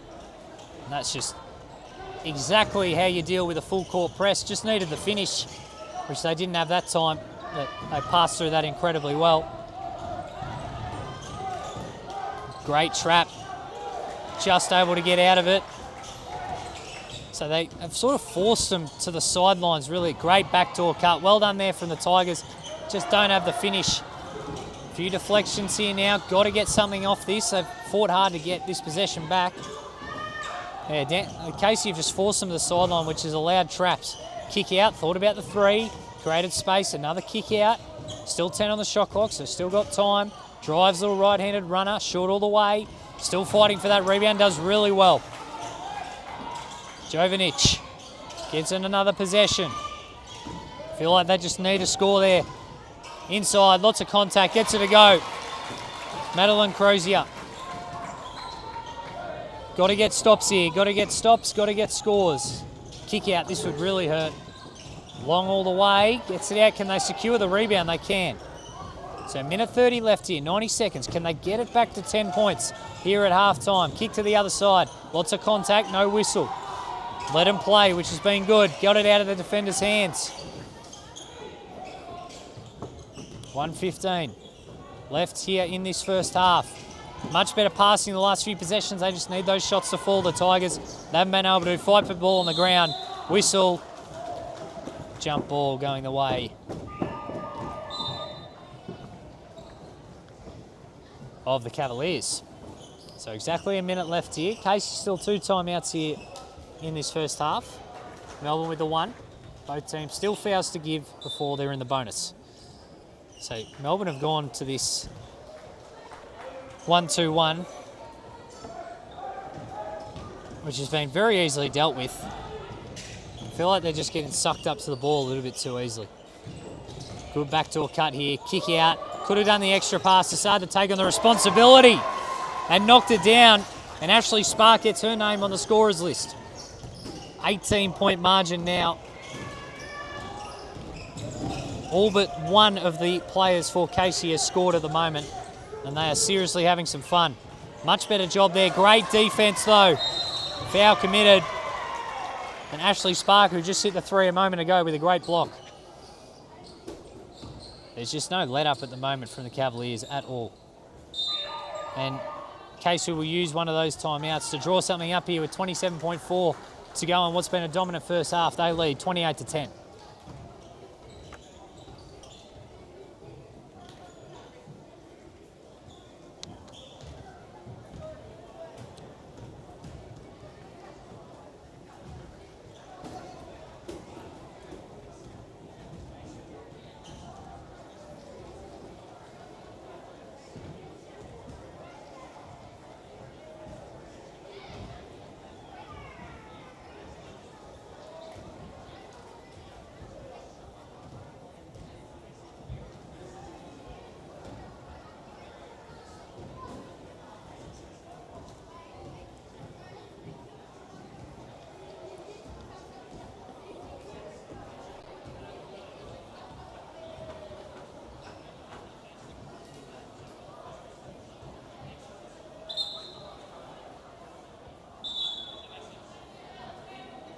So they'll break their huddle here, 27.4. So Melbourne will get an opportunity to get the ball back if they get the rebound.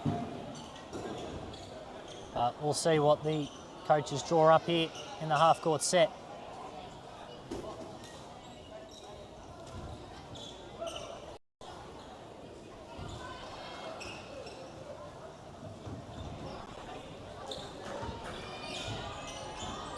Gone to a 2-3 zone for this last possession. Have the Tigers, just a different look, and they're able to almost get the ball. They keep it in, they do. So good switch up there because they probably would have drawn it up against a one-on-one defense. So last possession here, can they go in with some momentum? 6 on the clock, little runner, doesn't quite go. Oh, rebound, stays with it. Can that one drop? It does, right on the buzzer. So something to hang their hat on going into half-time. But it's been a dominant half for Casey, 28-12. And as we said, it's pretty even across the board. Amira Spinks leading the way, all comers, and for Casey with 7. Steele Brown with 4, Alana Tamburani with 4, and Isabella Squires with 4. 4 the Tigers, Madeline Crozier with 4, Georgia Cascani with 4. But brilliant defence from Casey. They just did not let up. They blitzed those screens. They made it incredibly difficult. That's why they hold this 16-point lead as they do at the moment. 28-12 here at halftime.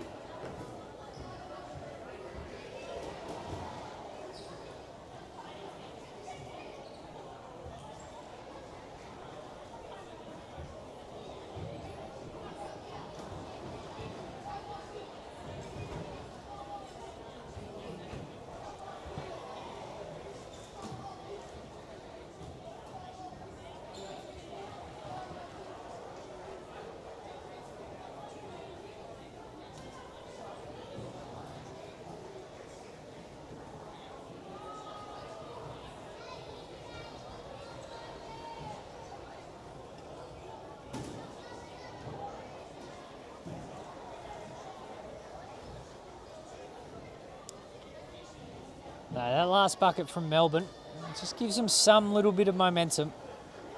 They're going to need an almighty effort. It's just been pressured at every point. There's no time for them to catch the ball and just take a breath or set up their offense. I think a sign of a really good defensive team is how high up they can push a team out of their offensive structure. You know, they're running their dribble handoffs 4 or 5 feet beyond the 3-point line, which just doesn't mean you're a scoring threat. They can go under it if they can't stick a high pressure. But there's been a lot of turnovers. We don't have those stats in front of us, but they've done a great job, Casey, and they've just got to do it here for another 20 minutes, which they've done all tournament. As I said a few moments ago, we've got the under-18s coming up as the 4th leg and final leg of this action here today with the Eltham and Dandenong Tournament A-grade girls finals. It'll be Dandenong versus Sandringham in the girls, who played their semi-finals just a few hours ago to get here. Under 20 girls is at the State Basketball Centre, tipping off at 4:30.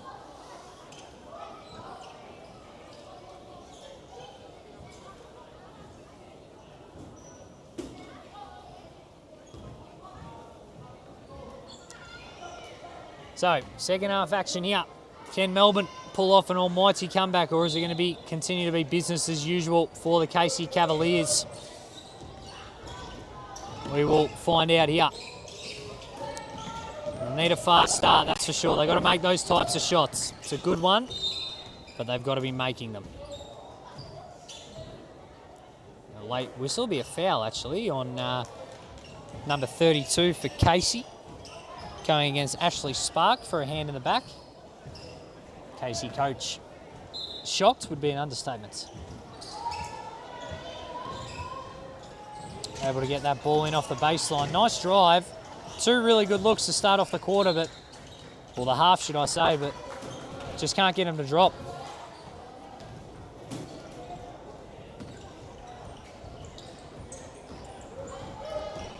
So Casey now, their first offensive possession of the second half. Just goes to work inside. Too big, too strong, just weren't able to finish that one off. Does Alana Tamburi. So a few teams both teams with some good looks early in this second half. Can't make it fall though.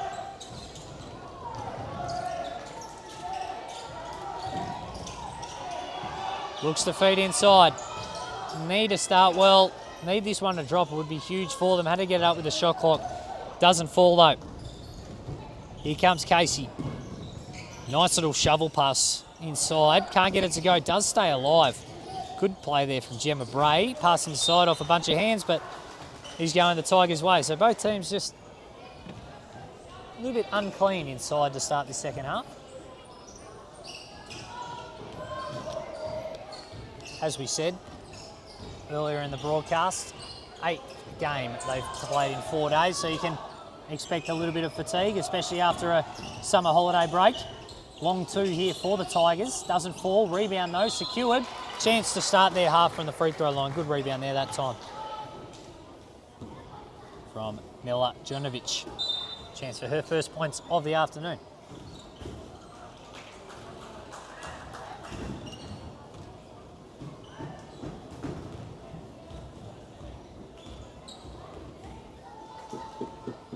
Jovinic from the free throw line. Can't make the first. And come back from this deficit, you've got to be making these shots. It's something that throughout all the games we've had so far, neither team has been brilliant from the free throw line. We talked about that fatigue. Knocks down that second as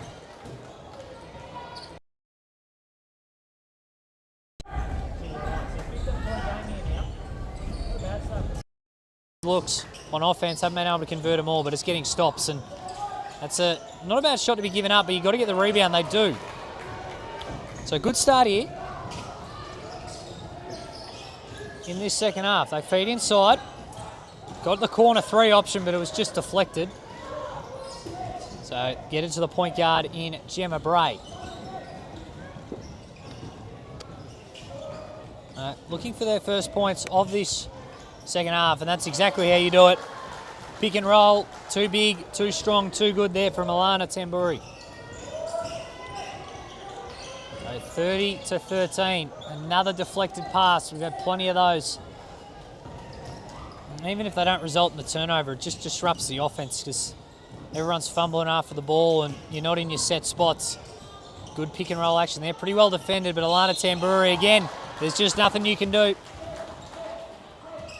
Gets the and one. There'll be a timeout here for Melbourne as Casey continues business as usual. 32-13. 16:03 left here in the second half.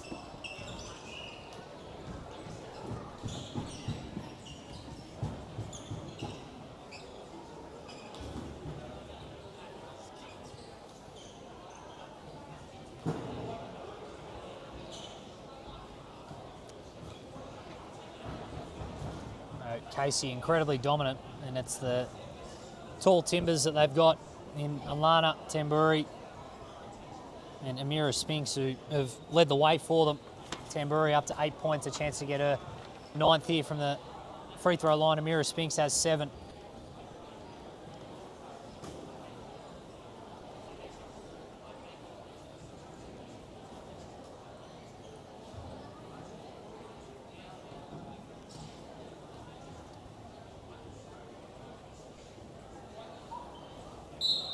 if you have just joined us, it's been Casey pretty much since the opening tip. They started off 10 zip.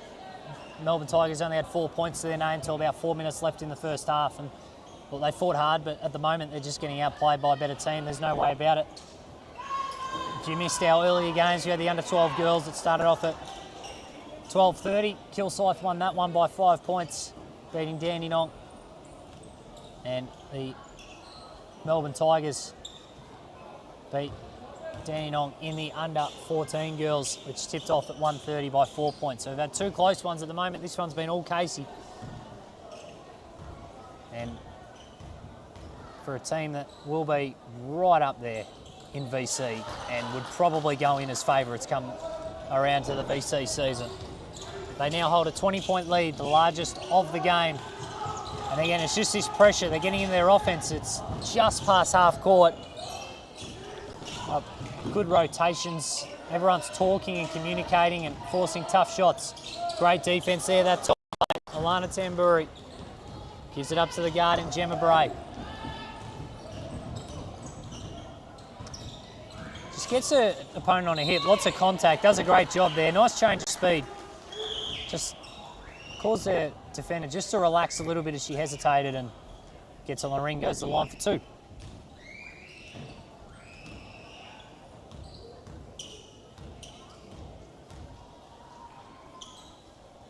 Knocks down the first.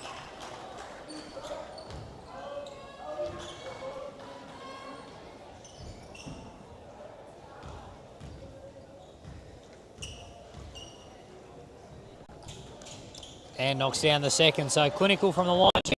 She moves up to 4 points.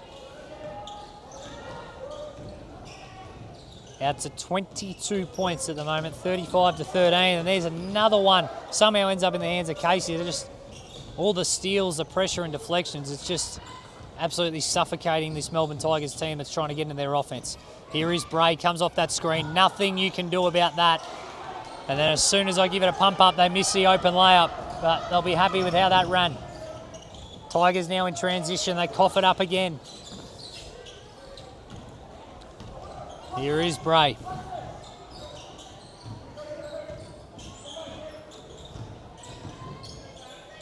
Inside to Tamburi. She just missed one that you'd expect her to make, and that one over the top. Who does it stay with?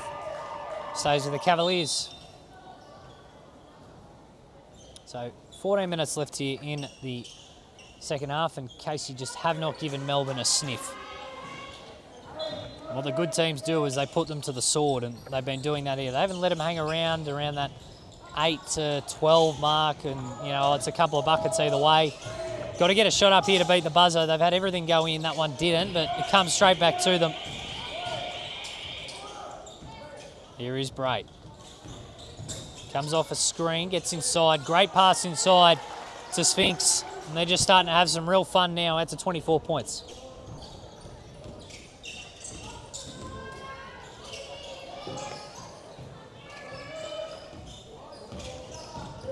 Drives inside, little kick out, thought about the mid-range, decided against it.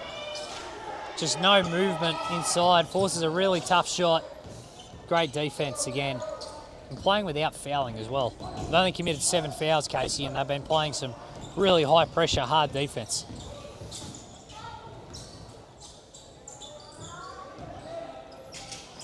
It's a brilliant pass from Bray inside, and Sphinx catches it, goes up, gets fouled, goes to the line again. Rinse and repeat. Timeout, Melbourne Tigers. Their second time out of the half. 37-13, 12:55 left here in the under-16 A-grade girls grand final.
So both teams break out from their timeout.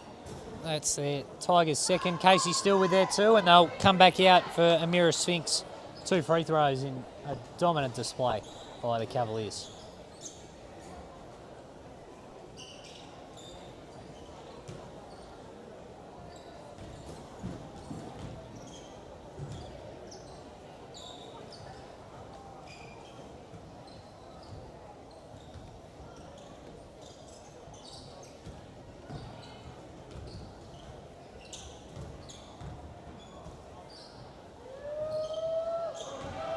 Misses the first, a rare blemish for her.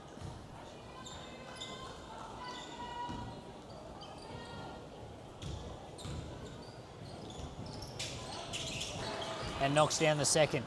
So 38-13 as it stands now. 25 points to margin game, high lead. And with the way it's going, only looks like it's probably going to get better.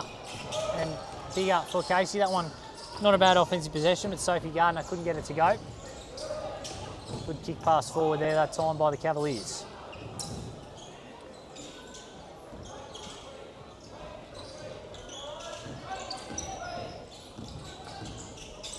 Kick out here, thought about the shot, but it was a great pass inside and fouls on the ground, robbing Alana Tamburi of her 11th point.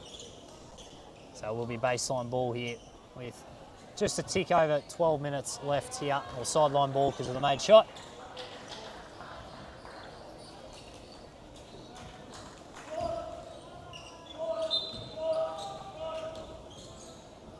Inside to Alana. Thought about the 3 coming back to Veet.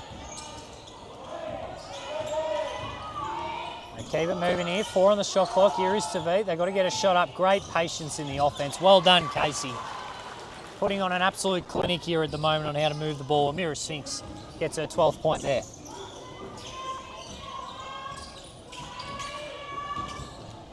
Good drive. Nice finish inside. Well done there by Eliza Parr. Nice little inside hand finish and gets the and 1.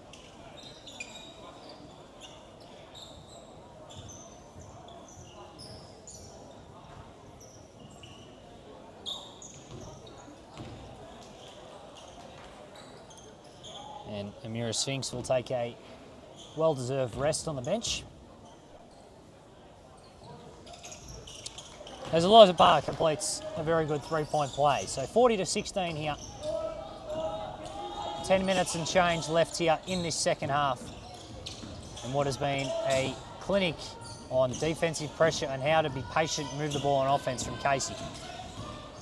Drives inside, a little bit of an opening. Good defense there that time from the Tigers. Looking to push in now, somehow finds a gap through all of that. And here is Parr, brilliant little passage there. Great ball handling from Stacic, and Parr finishes off the good work.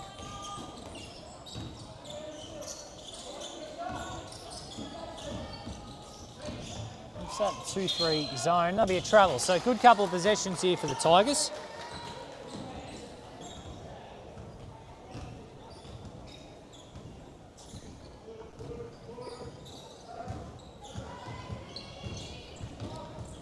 They've scored on their last 2 possessions, which is probably the first time today they've scored on back-to-back possessions. Can they make it 3 in a row here? Little left hand hits the side of the backboard. Well defended again by Alana Tamburi. Just cannot move her off her spot at all. Under 10 minutes to go here. 3. That one not travelling the iron. That one going the Tigers' way was Havana Tavit, missing that 3-pointer. Couple of subs here for the Melbourne Tigers.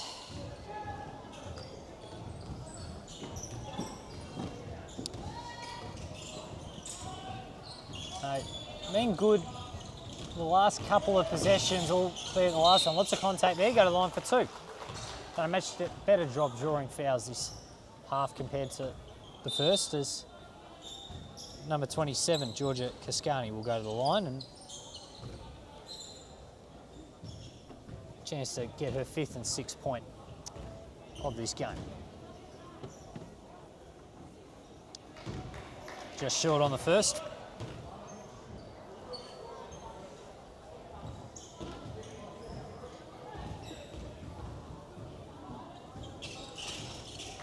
Knocks down the second, so that's 5 points for her on the afternoon. So 40-19 here. They've gone to this 2-3 zone the last few possessions and they've been able to get stopped, so it's been working for them.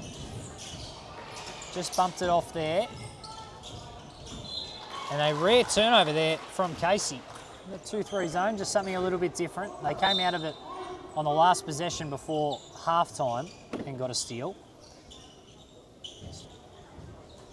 You expect them to do that for probably the remainder of the game, given the fact that it's nearly a turnover there on the inbound.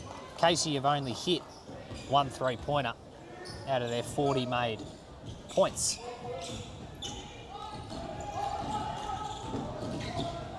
Screen action, they blitz. Good pass inside here. That was a very obvious double dribble and was called. So they've done a better job this half, Melbourne, not getting caught with the blitz on the screen, but unfortunately that hasn't resulted in buckets. So Casey just taking the foot off the pedal a little bit, only 12 points this quarter, or this half should I say, as opposed to 28, and Alana Tamburi, one there that you take her shooting every single day if you're a Casey Cavalier. Been a few possessions here without a score. 7 minutes and 20 seconds left here in this game. No timeouts left for Melbourne. Casey with their 2, 4 fouls for each team. Another turnover for the Tigers. Something we've said too much, unfortunately, in this game. Here is Tamburi. Looks to give it back to Sphinx. Foul called. We'll stay here with Casey.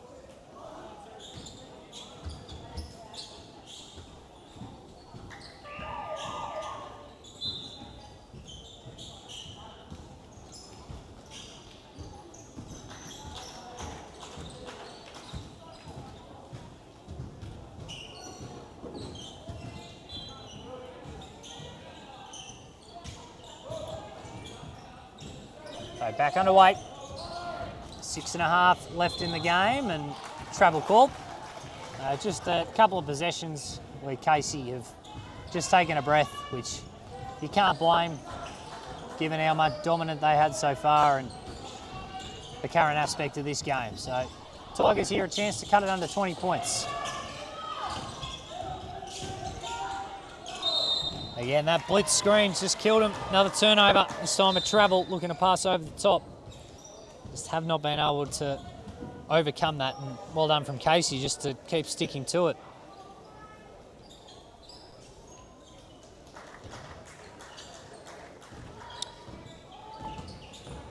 Here is Bray. Skip pass here to Julia. Thought about the 3, ended up taking it. Good rebound there, secured by Luota. Will be a jump ball. Arrow going the way of Casey. Baseline ball for the Cavaliers. 5.5 remaining here at Dandenong Stadium. In the under-16s A-grade final, got the under-18s coming up at 3:30, so just in 14 short minutes between Dandenong and Sandringham. So Tigers will stick to this 2-3 zone for the baseline play.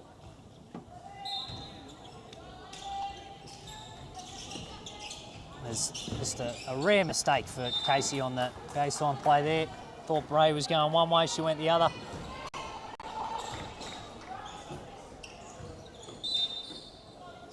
Subs here as both teams just happy to take a little bit of time off the clock, I think.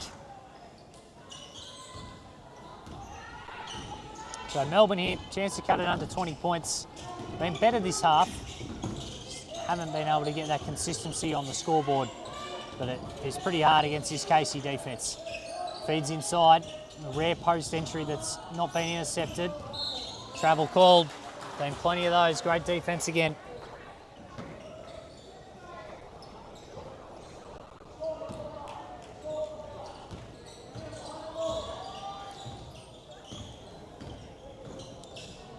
So Casey, it feels like it's been about 4 or 5 minutes since we've seen a bucket for them.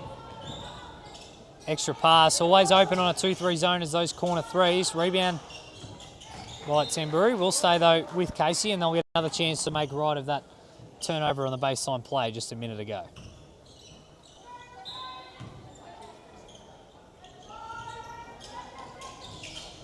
They do get it in. Stepped out of bounds. So I'll be frank, hasn't been the most pretty 2.5 minutes of basketball here. Turnovers galore. But as we said earlier, this is the 8th game these girls have played. It's quite hot.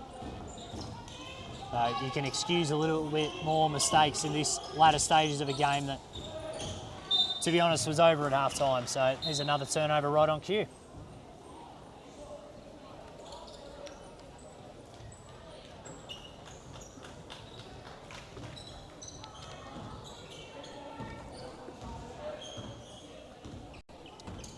So here is Bray. I'll be wanting a bucket here just to... That was nearly dribbled out of bounds off the foot from Sphinx. Here's Bray. Skip pass over the top. Another turnover. Just turnovers galore here at the moment. There's a timeout from Casey, which for me shows me they're not happy with the last sort of 4 or 5 minutes. Haven't scored. Neither team's really scored for about 4 or 5 minutes. And despite the fact they hold a comfortable 21-point lead, I don't think they'll be too pleased with that level of play.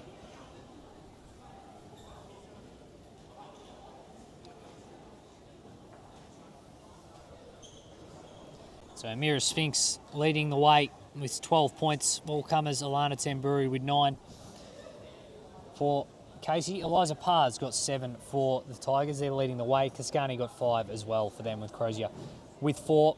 Only 2 players, should I say, with Casey who have not troubled the scorers.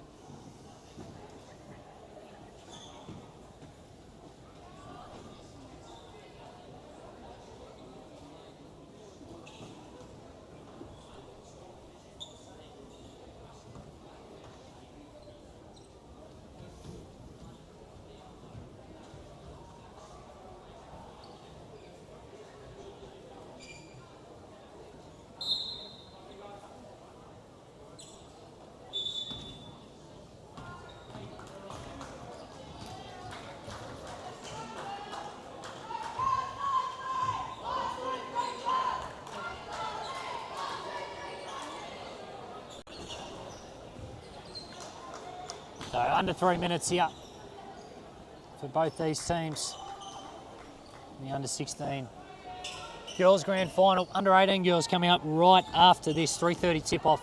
In just 10 minutes time, Sandringham versus Dandenong. It's a 3rd game where Dandenong are in the final for the girls side of the tournament. Again, the scoring drought for both teams continues. Just don't even know what it looks like to see the ball go through the bucket at this rate. It's been quite a long time for both teams. Can this one break it finally? Yes, it can. Knocks that one down to Steele Brown, and finally we have a bucket. If you have just tuned in to the stream, Casey have started off the game 10-zip and really just didn't give the Tigers a sniff at any stage of the game. Little run at that time. Foul call. Go to line 4-2. This time it'll be Stajic.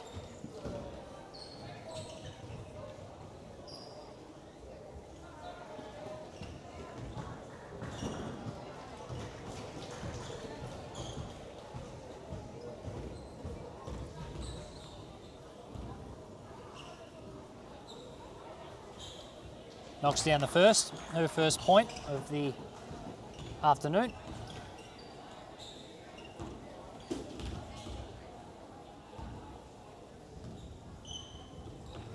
And knocks down the second as well. So 43-21, 2 minutes and 10 seconds remaining here before we have the under 18 girls. And we've had 2 real close ones. This one's just been a domination from Casey. Don't take anything away from them. Good extra pass. She just hit one Brown a few moments ago. Can't hit that one. Didn't hit the ring, but they get the rebound. Need to get a shot up here.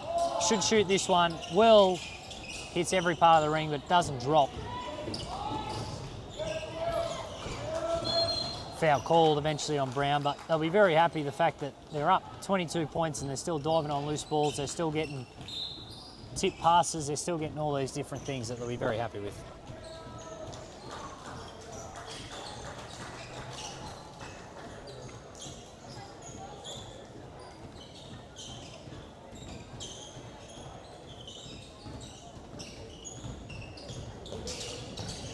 So 90 seconds left here in this grand final. And the Tigers finish it off on a good note. Well done.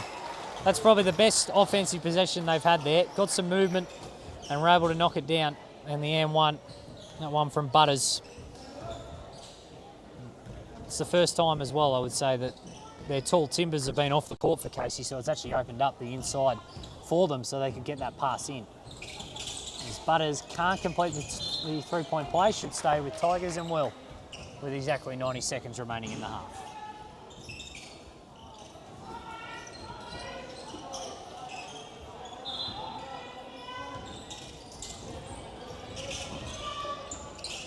Feeds inside to Butters. Foul again. Should go to the line again.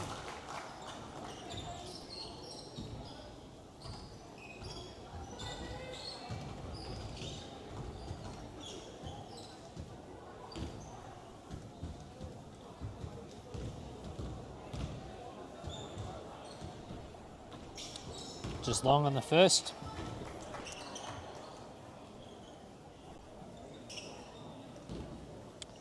Butters, who has 35 points in the tournament coming into today's game. She makes a second. There's her tally to 38. So 43 to 24, under 20 points for the first time in a while. Minute 20 remaining. And Casey only the one bucket in probably about 6 minutes of basketball, and that was that three from Brown.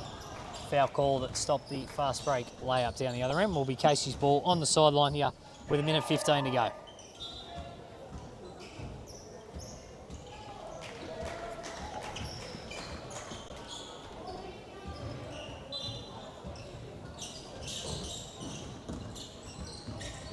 As soon as they've gone to this 2-3 zone, actually, it's stopped that scoring inside. Nice move there. Kick out pass was just deflected a little bit. Inside, falls to the ground, ends up getting the foul. It just comes down a little bit worse for wear. It's number 20 for Casey, Isabella Squires, who just came down a little bit sore after that, and she will stay on the court to shoot her 2 free throws.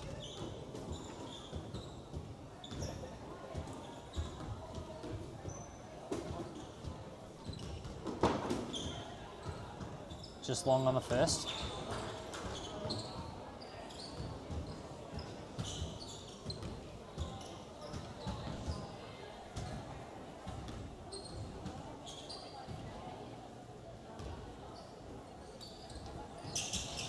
Knocks down the second, and very smartly will just get subbed out of the game after copping what is probably a corky.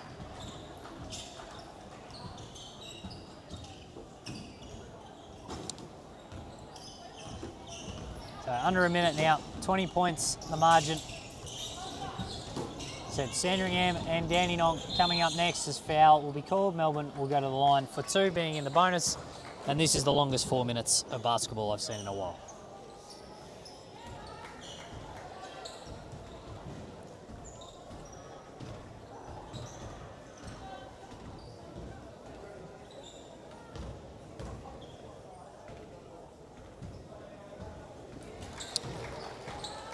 So Liza Parr knocks down the first, leading scorer for the Tigers today.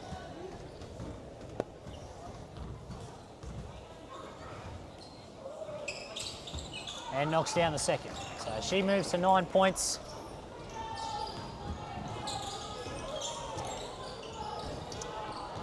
Puts the margin to 18 points, 44, 26, 45 seconds remaining here. Kick pass 3 for the cherry on top for the Cavaliers. That one just can't fall. Kick out pass here. They go for another 3. That one looks short, but another long rebound. Should be secured and will be. Another 3. Third time's a charm perhaps. No, it stays with them. Another long rebound. Surely at one stage a shot's going to go in. No, not on the 4th try. Rebound secured. Goes out of bounds. And it will be Casey's ball after the deflection. So 12 seconds here, chance for one more shot to put the icing on the cake here in this grand final. Got to get the ball in first. Actually stepped over the line when she passed it in, so got away with one. Ball inside, no fouls. So the 18 girls can get ready and going. Chuck forward, foul called. So she's going to go to the line for 2 more shots and we continue with the game. Much to the hands-on heads of the 2 girls teams that want more than 2 minutes warm-up before their grand final.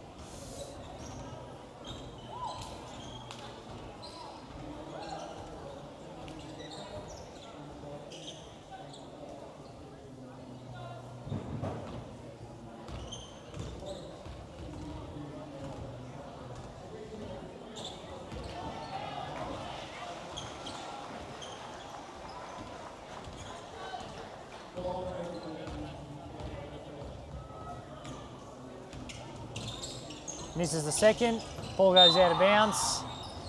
So another stoppage of the clock, but barring anything crazy, it'll be 44-26, a dominant display here from the Casey Cavaliers. Half court shot, it's got a chance. Oh, and she made it. There we go. There's the cherry on top they were looking for. Latua knocks it down. Her first points as well. Makes one from beyond half court and the final score finishes 47-26. There's a highlight to finish it off. Well done, Casey. Way too good. And well done, Melbourne. They gave it an absolute red-hot crack. They just came up against a better team. I'm going to rest the vocal cords for about a minute and a half, and then we got the under-18 girls. Dandenong versus Sandringham. The last of 4 games here at the Dandenong Stadium for the under-18 girls. Coming up shortly. Final score 47-26. Casey take out the win.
Welcome back to Dandenong Stadium here for the final of 4 finals we have covered here on JR Smith Media, the Eltham Dandenong Australia Day Tournament.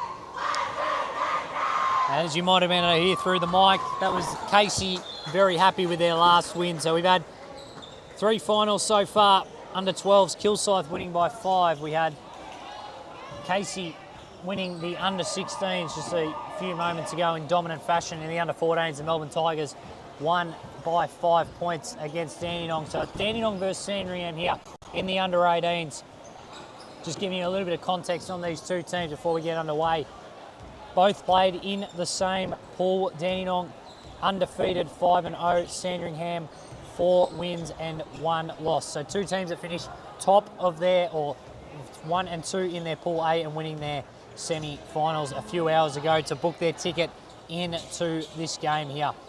When these 2 teams played each other earlier in the pool, Dandenong won 50-40 against Sandringham. So they have played each other. It was a 1-point game at halftime in that stage, and Dandenong outscored them 23-14 in the second half. So they just had a little bit more poise to run over the top of them, and it's all led by their way of number 27, who is the leading scorer for the under-18s in this. Agalata with 20 points in that game. Puch with 11. They led it for them. So if they want to come up with the same result, it's going to be those 2. As we just have a slight delay here in getting the clock in order.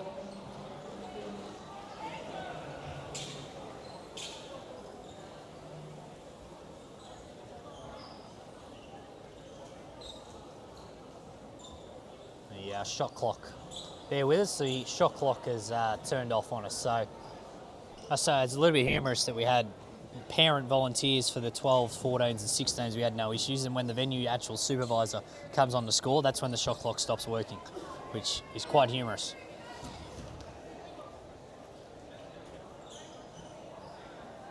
There we go.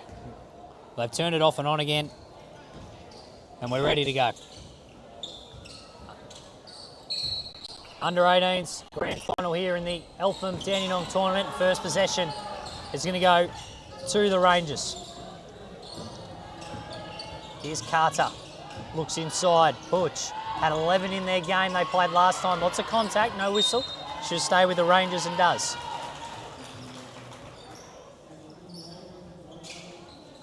Good defence there that time from Dixon. Well defended there on the baseline play. Steal there from Basnich. Now Sandringham, their first possession. Basnich gets it back. Little runner, gets the roll. Good start here from the Sabres.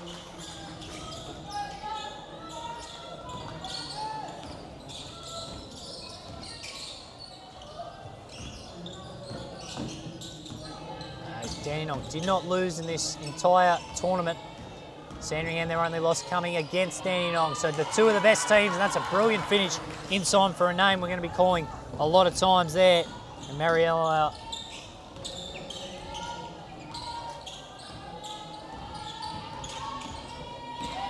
Pooch defends the screen well, but just didn't get the help defence, and a nice finish there inside with the right hand from Madison Ryan. So a good start from both these teams' offences in this opening 90 seconds. Good backdoor cut, better pass, better defence. Great rotation there from Craven. And great running down the court. That's the second time she's been able to get that out the back. Basnich couldn't finish that time though.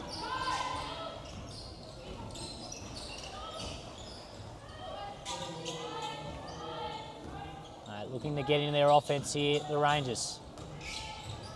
Got it up top here. Here's Finch. Kick out. 2 on the shot clock. Got to get something up here. They don't. Shot clock violation. Well done.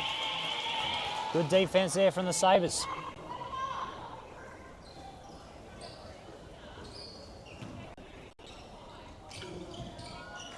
So full court pressure applied here. I'll just give it to somebody else to bring the ball down as Madison Ryan has it now. There's a dribble handoff to Craven. Not sure what they were looking for there. Turnover. Sometimes that's what happens when you don't have your traditional point guard bring the ball down the court. Just having that full court pressure, even if you don't get a steal, it just brings another person to bring the ball down the court. An motion offense, pretty well defended here at the moment. Good drive, kick out, long range three, first one of the afternoon, there it is. Great kick out pass, and then it was long range from Emma Anderson. Can Sandringham respond with a three of their own? That one just off. Good fight for the rebound, but secured here by the Rangers.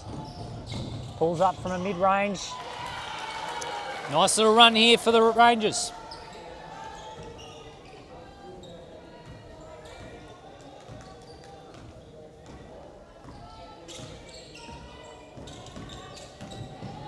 So here are the Sabres now. Nice step work and footwork there. Very well done by Madison Ryan.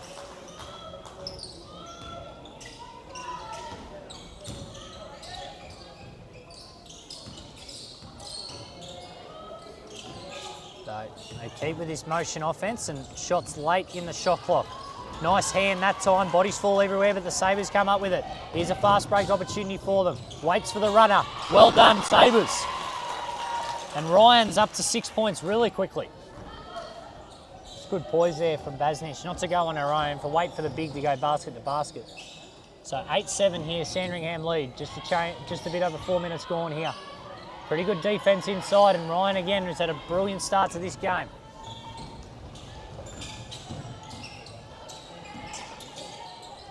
Here's Basnic, thought about the three, decided to drive middle. Good hand there that time. Gets the steal. Now for the Rangers, opportunity, they could go quick if they want. Kick out, not the best to pass, and they'll reset into their offence. On ball screen, thought about the pullback, passes out, hits that one down. So a couple of threes here for the Rangers. That one there being knocked down by Pooch.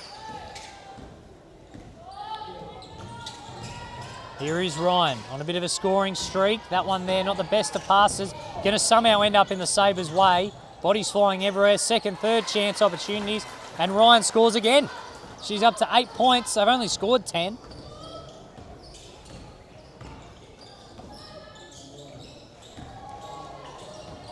So high scoring start for both these teams here. 5.5 gone. Another great spot, although 3 seconds in the key. Waited too long to give her the ball. And a turnover here for the Rangers.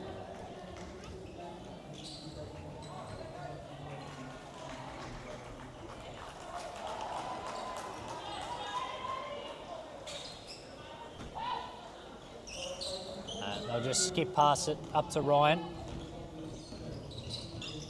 To Besnich. Back to Ryan. She's got to be feeling pretty good about her shot so far. Goes with the left. Can't get that one to fall. Offensive rebound. Second attempt. Doesn't get that one either. There's a Bito with that second chance opportunity. Here comes the Rangers now in transition. Kick out. Pretty good defence here so far. They'll reset. 9 on the shot clock. Forces the kick out. Got to think about the corner three. Drives middle. Eventually does get some space and gets the roll. Test lock Pooch. I've just realised there's 2 of them, so I'll do my best to call out their first names, but that's her first points. Great back to her cut. Ryan, she's got 10 points.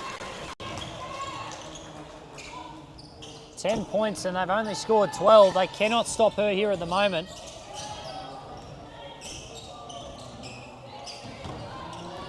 She's got 62 points in this tournament going into this game. She had 13 points in the semi as there's a foul on a 3-point shot for the Rangers. Last time these two teams played, Madison only scored 9 against Dandenong. She's now got 10 in the opening 7.5 minutes.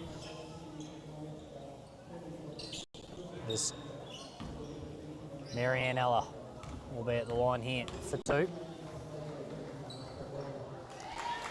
Knocks down the first.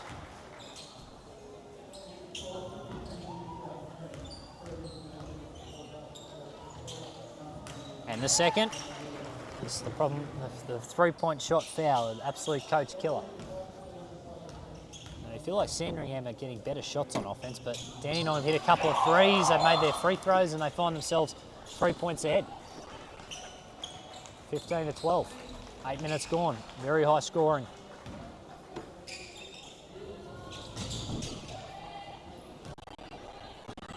Here is Ryan. That's just too easy to get inside. Lots of contact, no whistle. Kick out, corner 3. Can they hit their first one? Just long on that one. Rebound goes to the Rangers. 3-on-3 situation here if they want to push. Thought about the 3, decided against it. Got it inside in a pretty good position. Does incredibly well there that time. Just Tidor Pooch.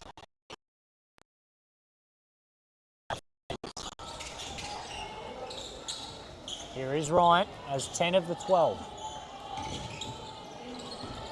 Needs someone else to go with her though. Great pass inside. Brilliant pass and a brilliant finish by But. Pass there came from Craven, just found a slither of space. And it responds now 17-14. 11 minutes remaining here in this first half. Here is the Rangers now. 9 on the shot clock. Comes off the knee of the Rangers player. Cross court. Turnover Rangers.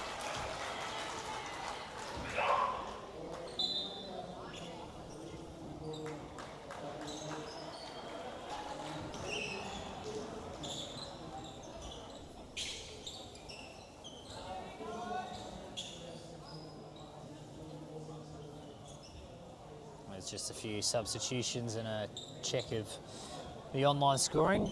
Just lets time go off the clock here. So it's just there's a different score on the scoreboard on the Players Q app. It's 18-14, and up on the big board it's 17-14. So I think that's just what they're working through now.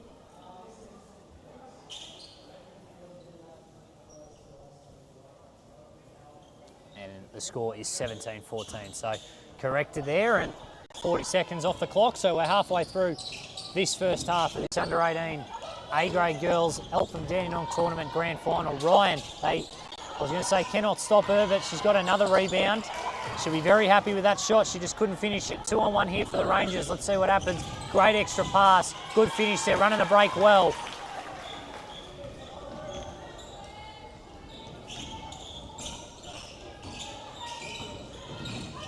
Here's Ryan. That pass nearly hit the backboard. Was able to just keep it under. Ends up getting it back. She just hid there. Literally just hid underneath the backboard. She's got 12 now.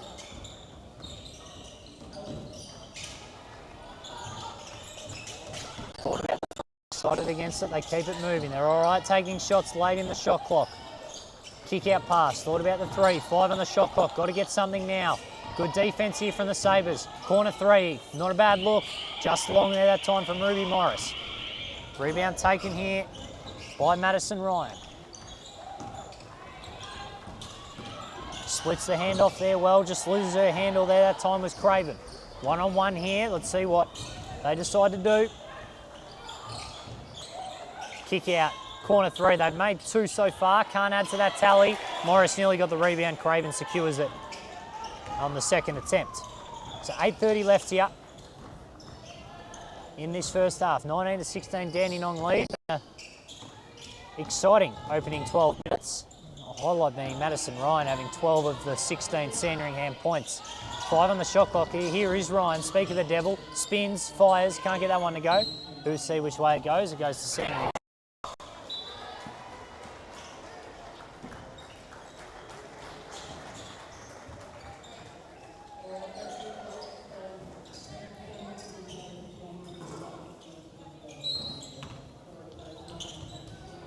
Baseline play ran. Looked like they almost went to a zone on that play. It looks like they have gone to a 2-3 zone. They haven't really hit too many shots from outside Sandringham, so not a bad effort. Can they break that trend here? No, they can't. So not a bad decision to go to a 2-3 zone, but you've got to secure the rebounds. Here is Besnich, out to Ryan. Haven't been able to stop her. Can she add to her tally from long range? You bet she can. 15 points for Madison Ryan, and they've only got 19.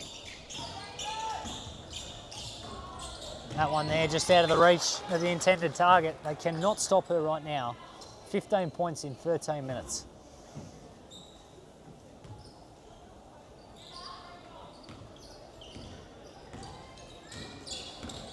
Sabres now, full court pressure.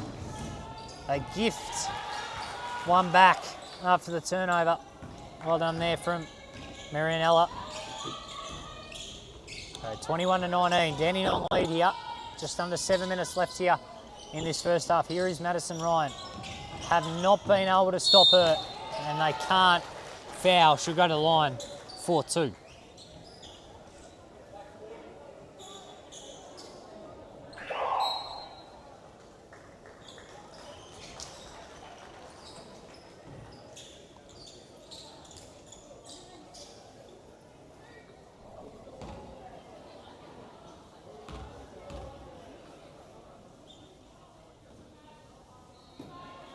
Just misses the first.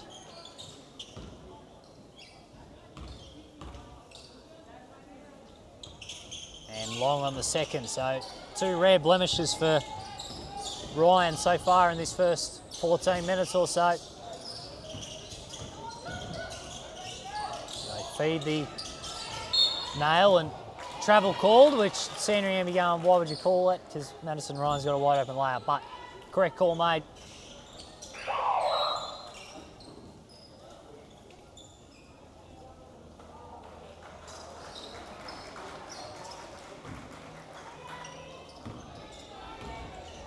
So 2-3 zone they've stuck to here. The Rangers, Madison Ryan hit a 3 before.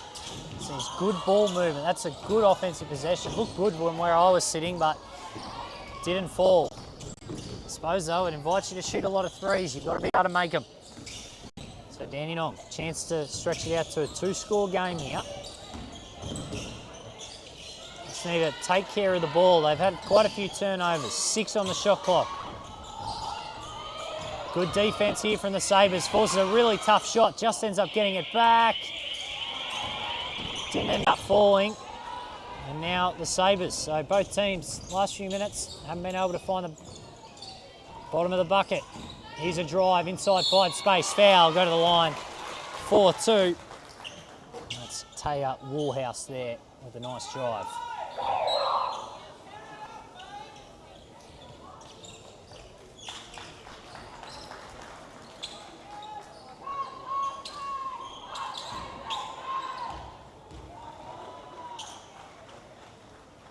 Just long on the first, so both teams, bit of a scoring drought the last 3.5, 4 minutes or so.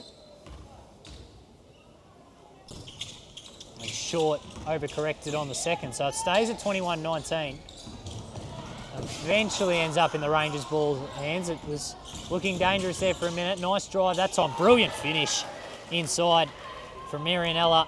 She's up to 12 points as well, so it's her and Madison Ryan who are really just taking over this game here at the moment. Can anyone else go with them?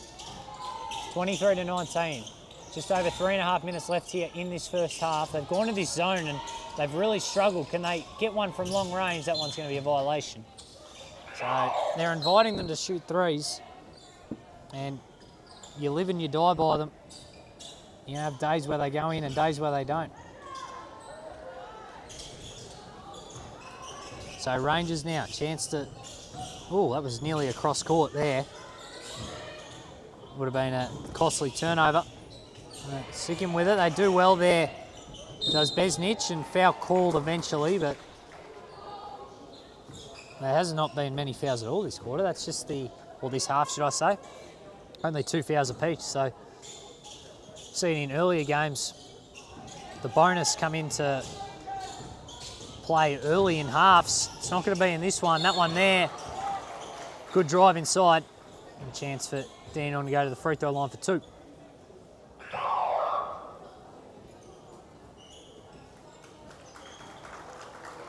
Couple of changes here for Dandenong.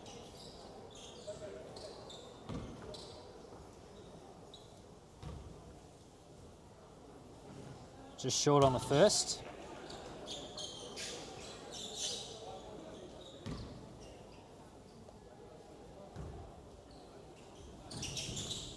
Long on the second. So a few players leaving a fair bit when it comes to the free throw line, leaving some free points out there. So it stays at 23-19. If you have just joined us, it started off red hot from both teams. Last sort of 4 minutes or so, they've gone quiet. Dandenong going to a zone has caused that to happen, and that one's short as well. It's an ambitious full court pass. We'll stay with Dandenong.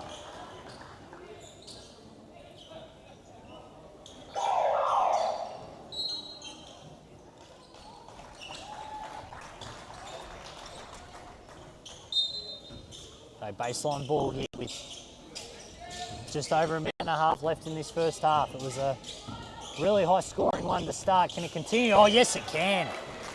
15 points now for Marianella.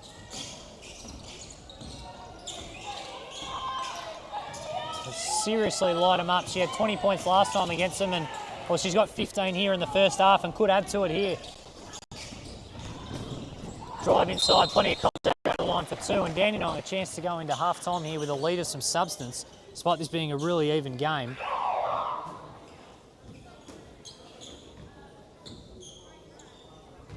It's as soon as Madison Ryan stepped off the court for the Sabres, they've just lost their offensive production.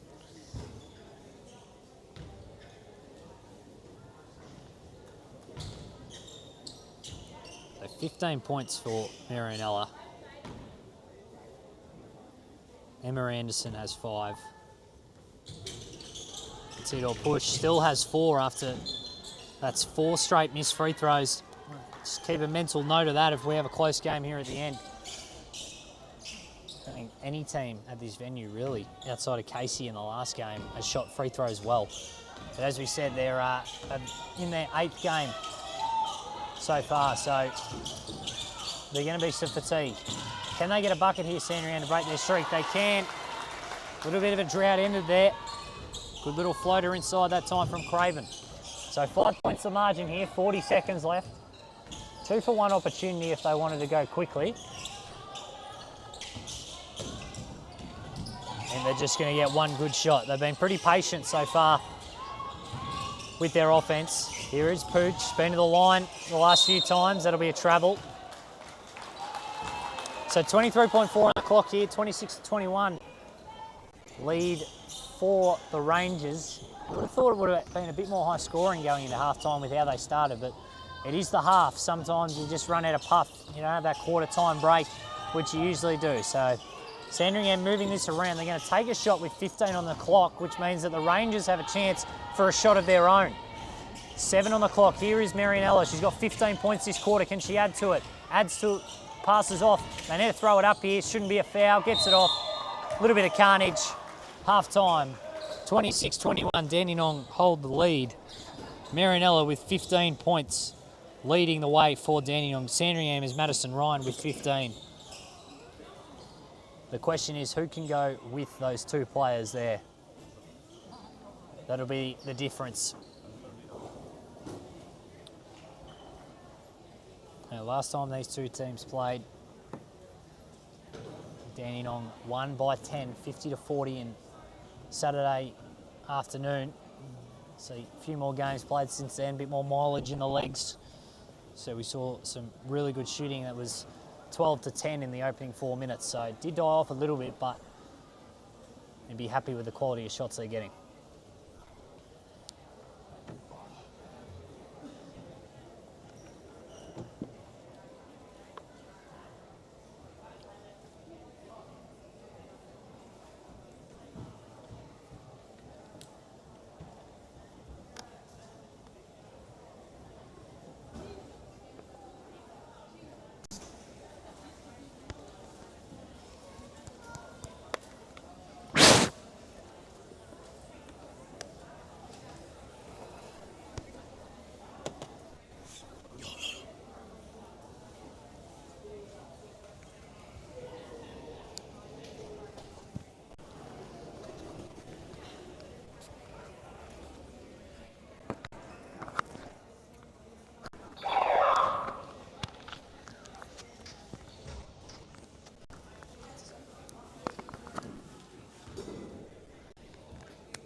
So second half just about ready to get underway here.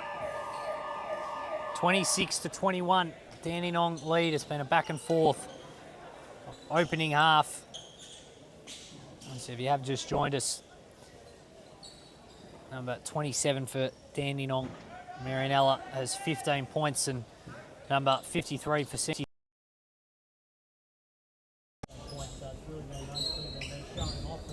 The question is, can anyone go with them? They're not going to do it all on their own. They're underway here for the last half of action here. Taking Ryan from long range. That one there's really a heat check. Wasn't able to get that one to fall though.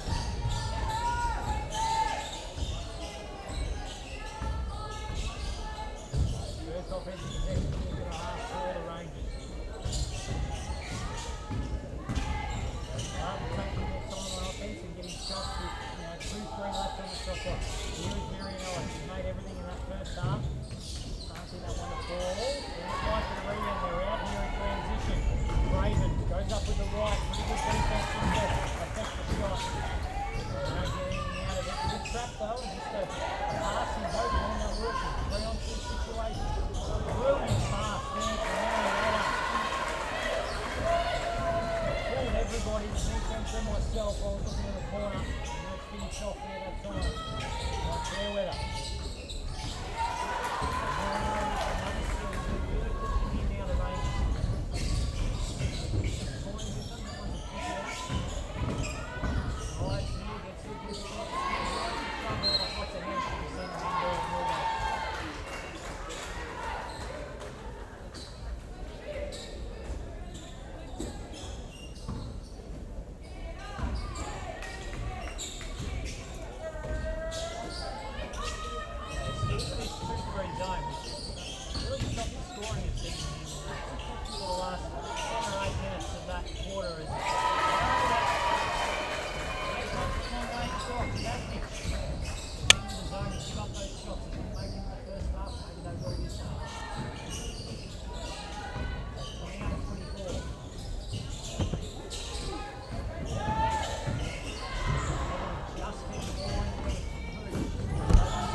Not with that one. Another turnover. They're starting to add up now for the Sabres. Here is Marianella. She just missed a layup. Can she hit the three? Can't. So very back and forth here at the moment.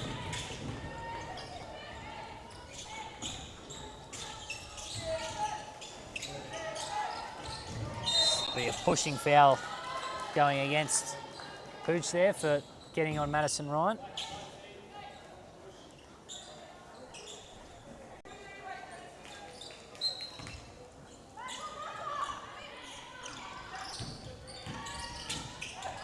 Good drive inside from Craven and finished through some contact there as well. Needed that one. So 12 minutes left here. Only one foul apiece. 38-31. Dandenong lead. They've led for a majority of this game. Gone to a 2-3 zone and sort of stopped the Sabres scoring for the most part. Looks to feed inside, deflected. Will stay with the Rangers.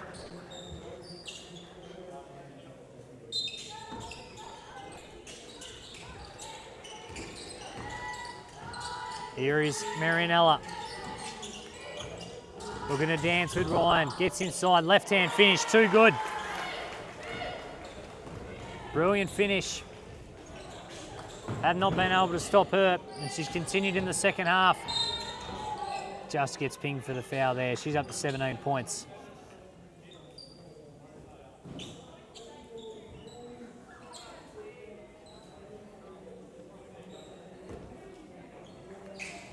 So 11 minutes remaining here. Here is Craven. She just hit one of these labs and she hits another one. So they're starting to score a couple here, but can they get stops?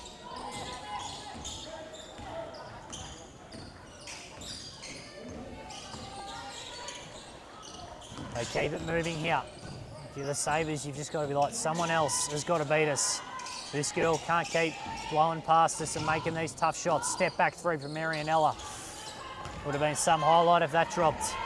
Here is Madison Ryan, yet to score this half. She had 15 in that first half.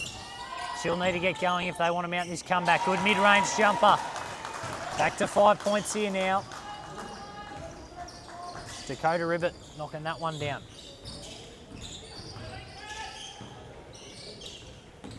So opportunity here. Fires from downtown, that one long. Just a couple of tired shots the last few minutes from Dandenong as we cross the halfway point of this second half. All the way foul, should be on the base, it will be.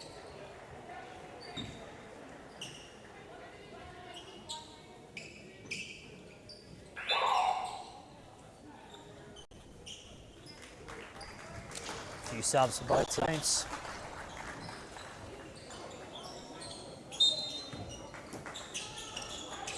Baseline ball here for the Sabres. Here is Ryan, 5-point lead for Dandenong. Led by as much as 9. Kick out, Besnish, 3. Can she get the roll? Hits every part, but doesn't go in. Well done though to follow up with her teammate in Dakota Ribbett. And that's back to a 3-point game. Mid-range J now for Dandenong. They've been teams that so far this game, they've taken shots late in the shot clock. They're sort of rushing here at the moment, which again, in a VC type game, this is where your 3/4 time break is. So good, a bit of adversity here at the moment as Madison Ryan gets her first points of the second half. 8-0 run themselves now for the Sabres. Back to a 1-point ball game, 40-39. Dandenong have led for a majority of the game. Sabres have led at parts. Good off-ball motion there, and she actually turned the wrong way. Didn't know where her opponent was. Would have been a certain layup from Emma Anderson. Here is Ryan, got her first points of the second half just a few moments ago. Besnich thought about the 3, drove, 2 foot. Little runner, couldn't get that one to fall. Dandenong feel like they need a bucket here. They had a great offensive set last time. Just had a bit of a brain fade.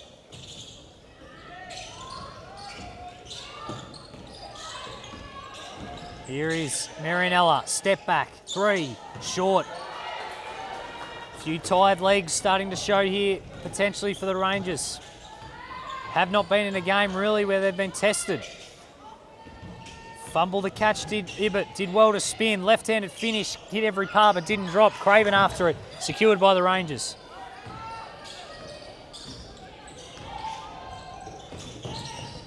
Need to get through a set here. Try and get a layup if you're the Rangers with 7.5 to go here. They lead by a point, led by as much as 9. It's been a while since they've had a bucket.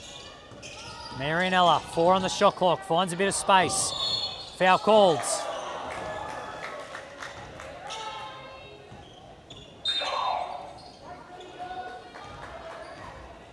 Sandringham fans and coach wanted to travel.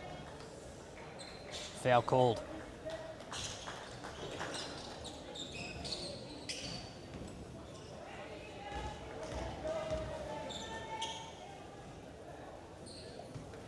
This is the first.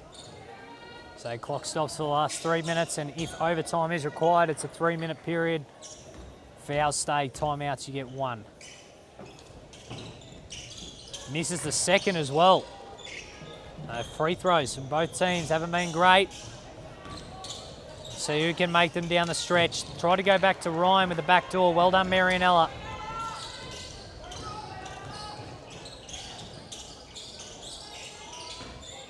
Been a while since a bucket for Dandenong. They've had chances, they just haven't been able to convert. Just a little bit too much on the pass, gets it over the top. Sub in. Marianella's just going to take what will be a quick break. She's been out there for a long time. 17 points, the highest scorer, or joint highest scorer, I should say, on the court, along with Madison Ryan with the Sabres. 6 minutes to go here. Here is Ryan. Gets to a good spot. Kick out. Craven. 3. Just off.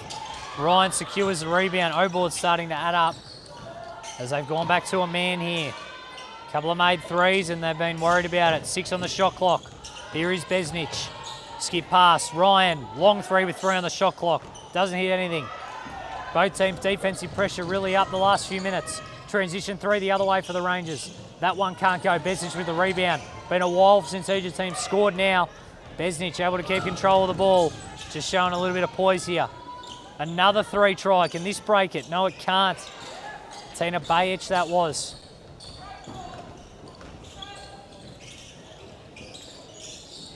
So just over 5 minutes left here. Been 2 minutes since either team had a bucket. Step behind, it's just chucking threes here at the moment. Ryan, an incredibly smart play to get it back. Just tipped it to herself all the way. Finishes it off. What a heads-up play from Madison Ryan. She gets the 19 points. And Sandringham take back the lead for the first time this half. They're just shooting too many threes at the moment. There's another turnover.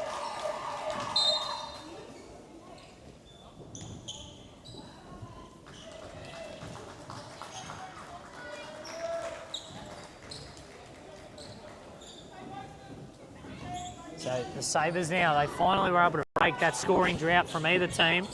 What can they do now? Getting into crunch time here. 1 timeout left for the Sabres, 2 for the Dandenong Rangers. Ryan thought about every option, decided to take a mid-range, didn't drop.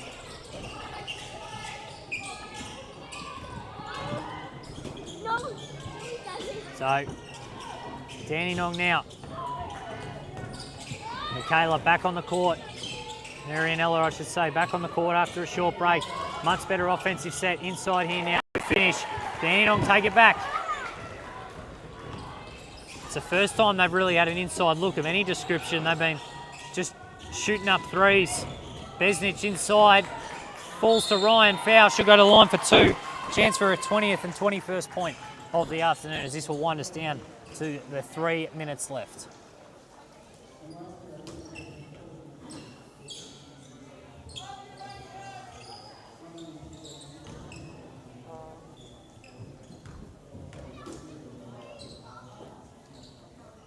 Free throws, it's been, both teams have not shot them well. In these close games, it's what matters. Madison Ryan misses the first, makes the second. Scores tied, 42 apiece, 3 minutes left. Neither team in foul trouble, 2 timeouts left for Dandenong, 1 timeout left for the Sandringham Sabres. Dandenong beaten by 10 last time they played, much closer this time. Marianella, 17 points. 7 on the shot clock. Great defense from Ryan. Forces a tough shot. She gets whacked in the head, and I think the ref went, I don't want to call the foul, so we'll call it that way. So it's Sabres ball, 2:44 left. Only 6 fouls committed for the game for both teams.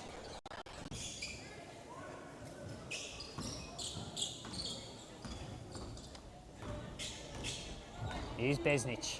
Gone back to this 2-3 zone. Double down. Great pass inside. Just couldn't finish, did Sandringham. As here is Madison Ryan from long range. Can't get that one to fall. Craven with the rebound. Ryan doesn't stop running. Sabres ball. Well done there. So 2:15 on the clock. As I said, overtime is a 3-minute period if required. Brilliant play design, great shot. That's 2 that she'd love to have back Dakota Ribbett. 2 great looks, and she's missed them both.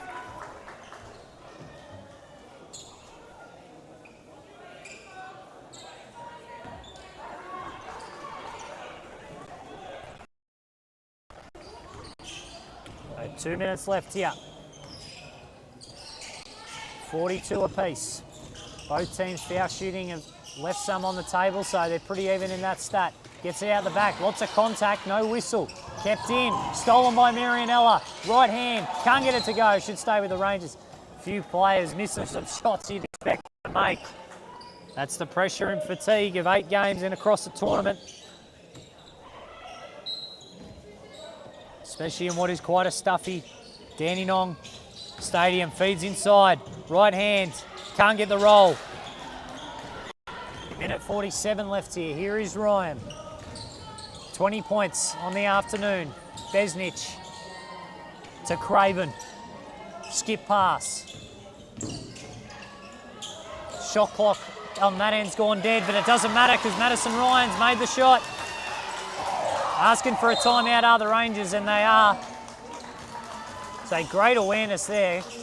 And Madison Ryan finishes as the clock goes dead above the left side of your screen.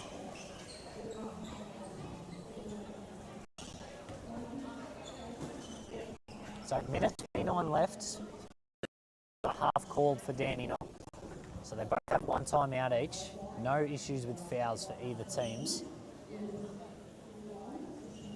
Madison Ryan with 22 points. So she scored half the team's points. Georgia Basnich, the next best, with 10. Craven with 6. Ibbett with 6. For Dandenong, it's Marianella with 17. Tidor Pooch with 9. Emma Anderson with 7. For both teams, you've got to make sure that the player that's going to beat you isn't the one that's absolutely destroyed you so far. Madison Ryan, if you have to double down on her in the post, whatever you've got to do, make someone else beat you. So plenty of time left in this game as the clock above the left side ring is restored. You'd expect Dandenong to advance this ball after the timeout.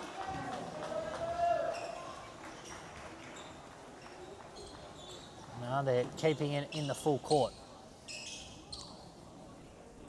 I suppose it just makes it inbounding easier and doesn't have the halfway line as an additional defender. So here we go. Down 2 here, the Rangers. Still time left in this game, but a bucket here would be very helpful. Marianella, 17 points on the day, gets inside, can't finish. Can they secure the rebound? Ryan does. Got to be a foul on the floor, it will be. Both teams still nowhere near the bonus. 105 left, 44-42. Dandenong coach saying to Marianella that there was a kick pass open. Let's just wait for the court to get wiped with 65 seconds remaining.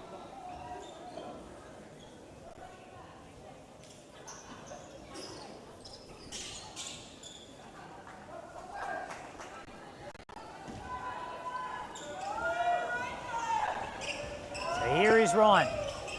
Bucket here, and it puts him in the box seat. Drives base, good steal from Marianella. Missed a massive carry.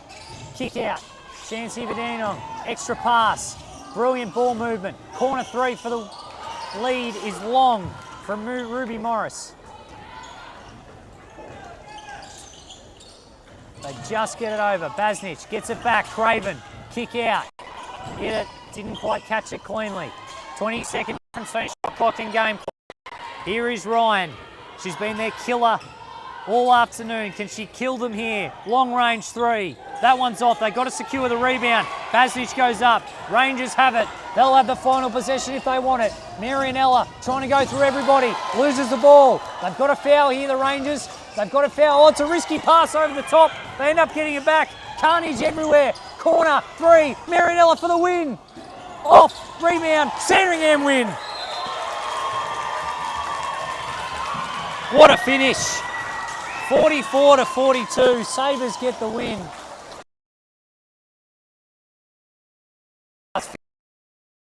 corner three that would have won the game just long. And it comes down to those free throws late in the game that they weren't able to make. But an outstanding game to finish, an outstanding day here at Dandenong Stadium. Final score 44-42, Sandringham win. Thanks for joining us wherever you might be from across Australia for the Australia Day Eltham Dandenong tournament.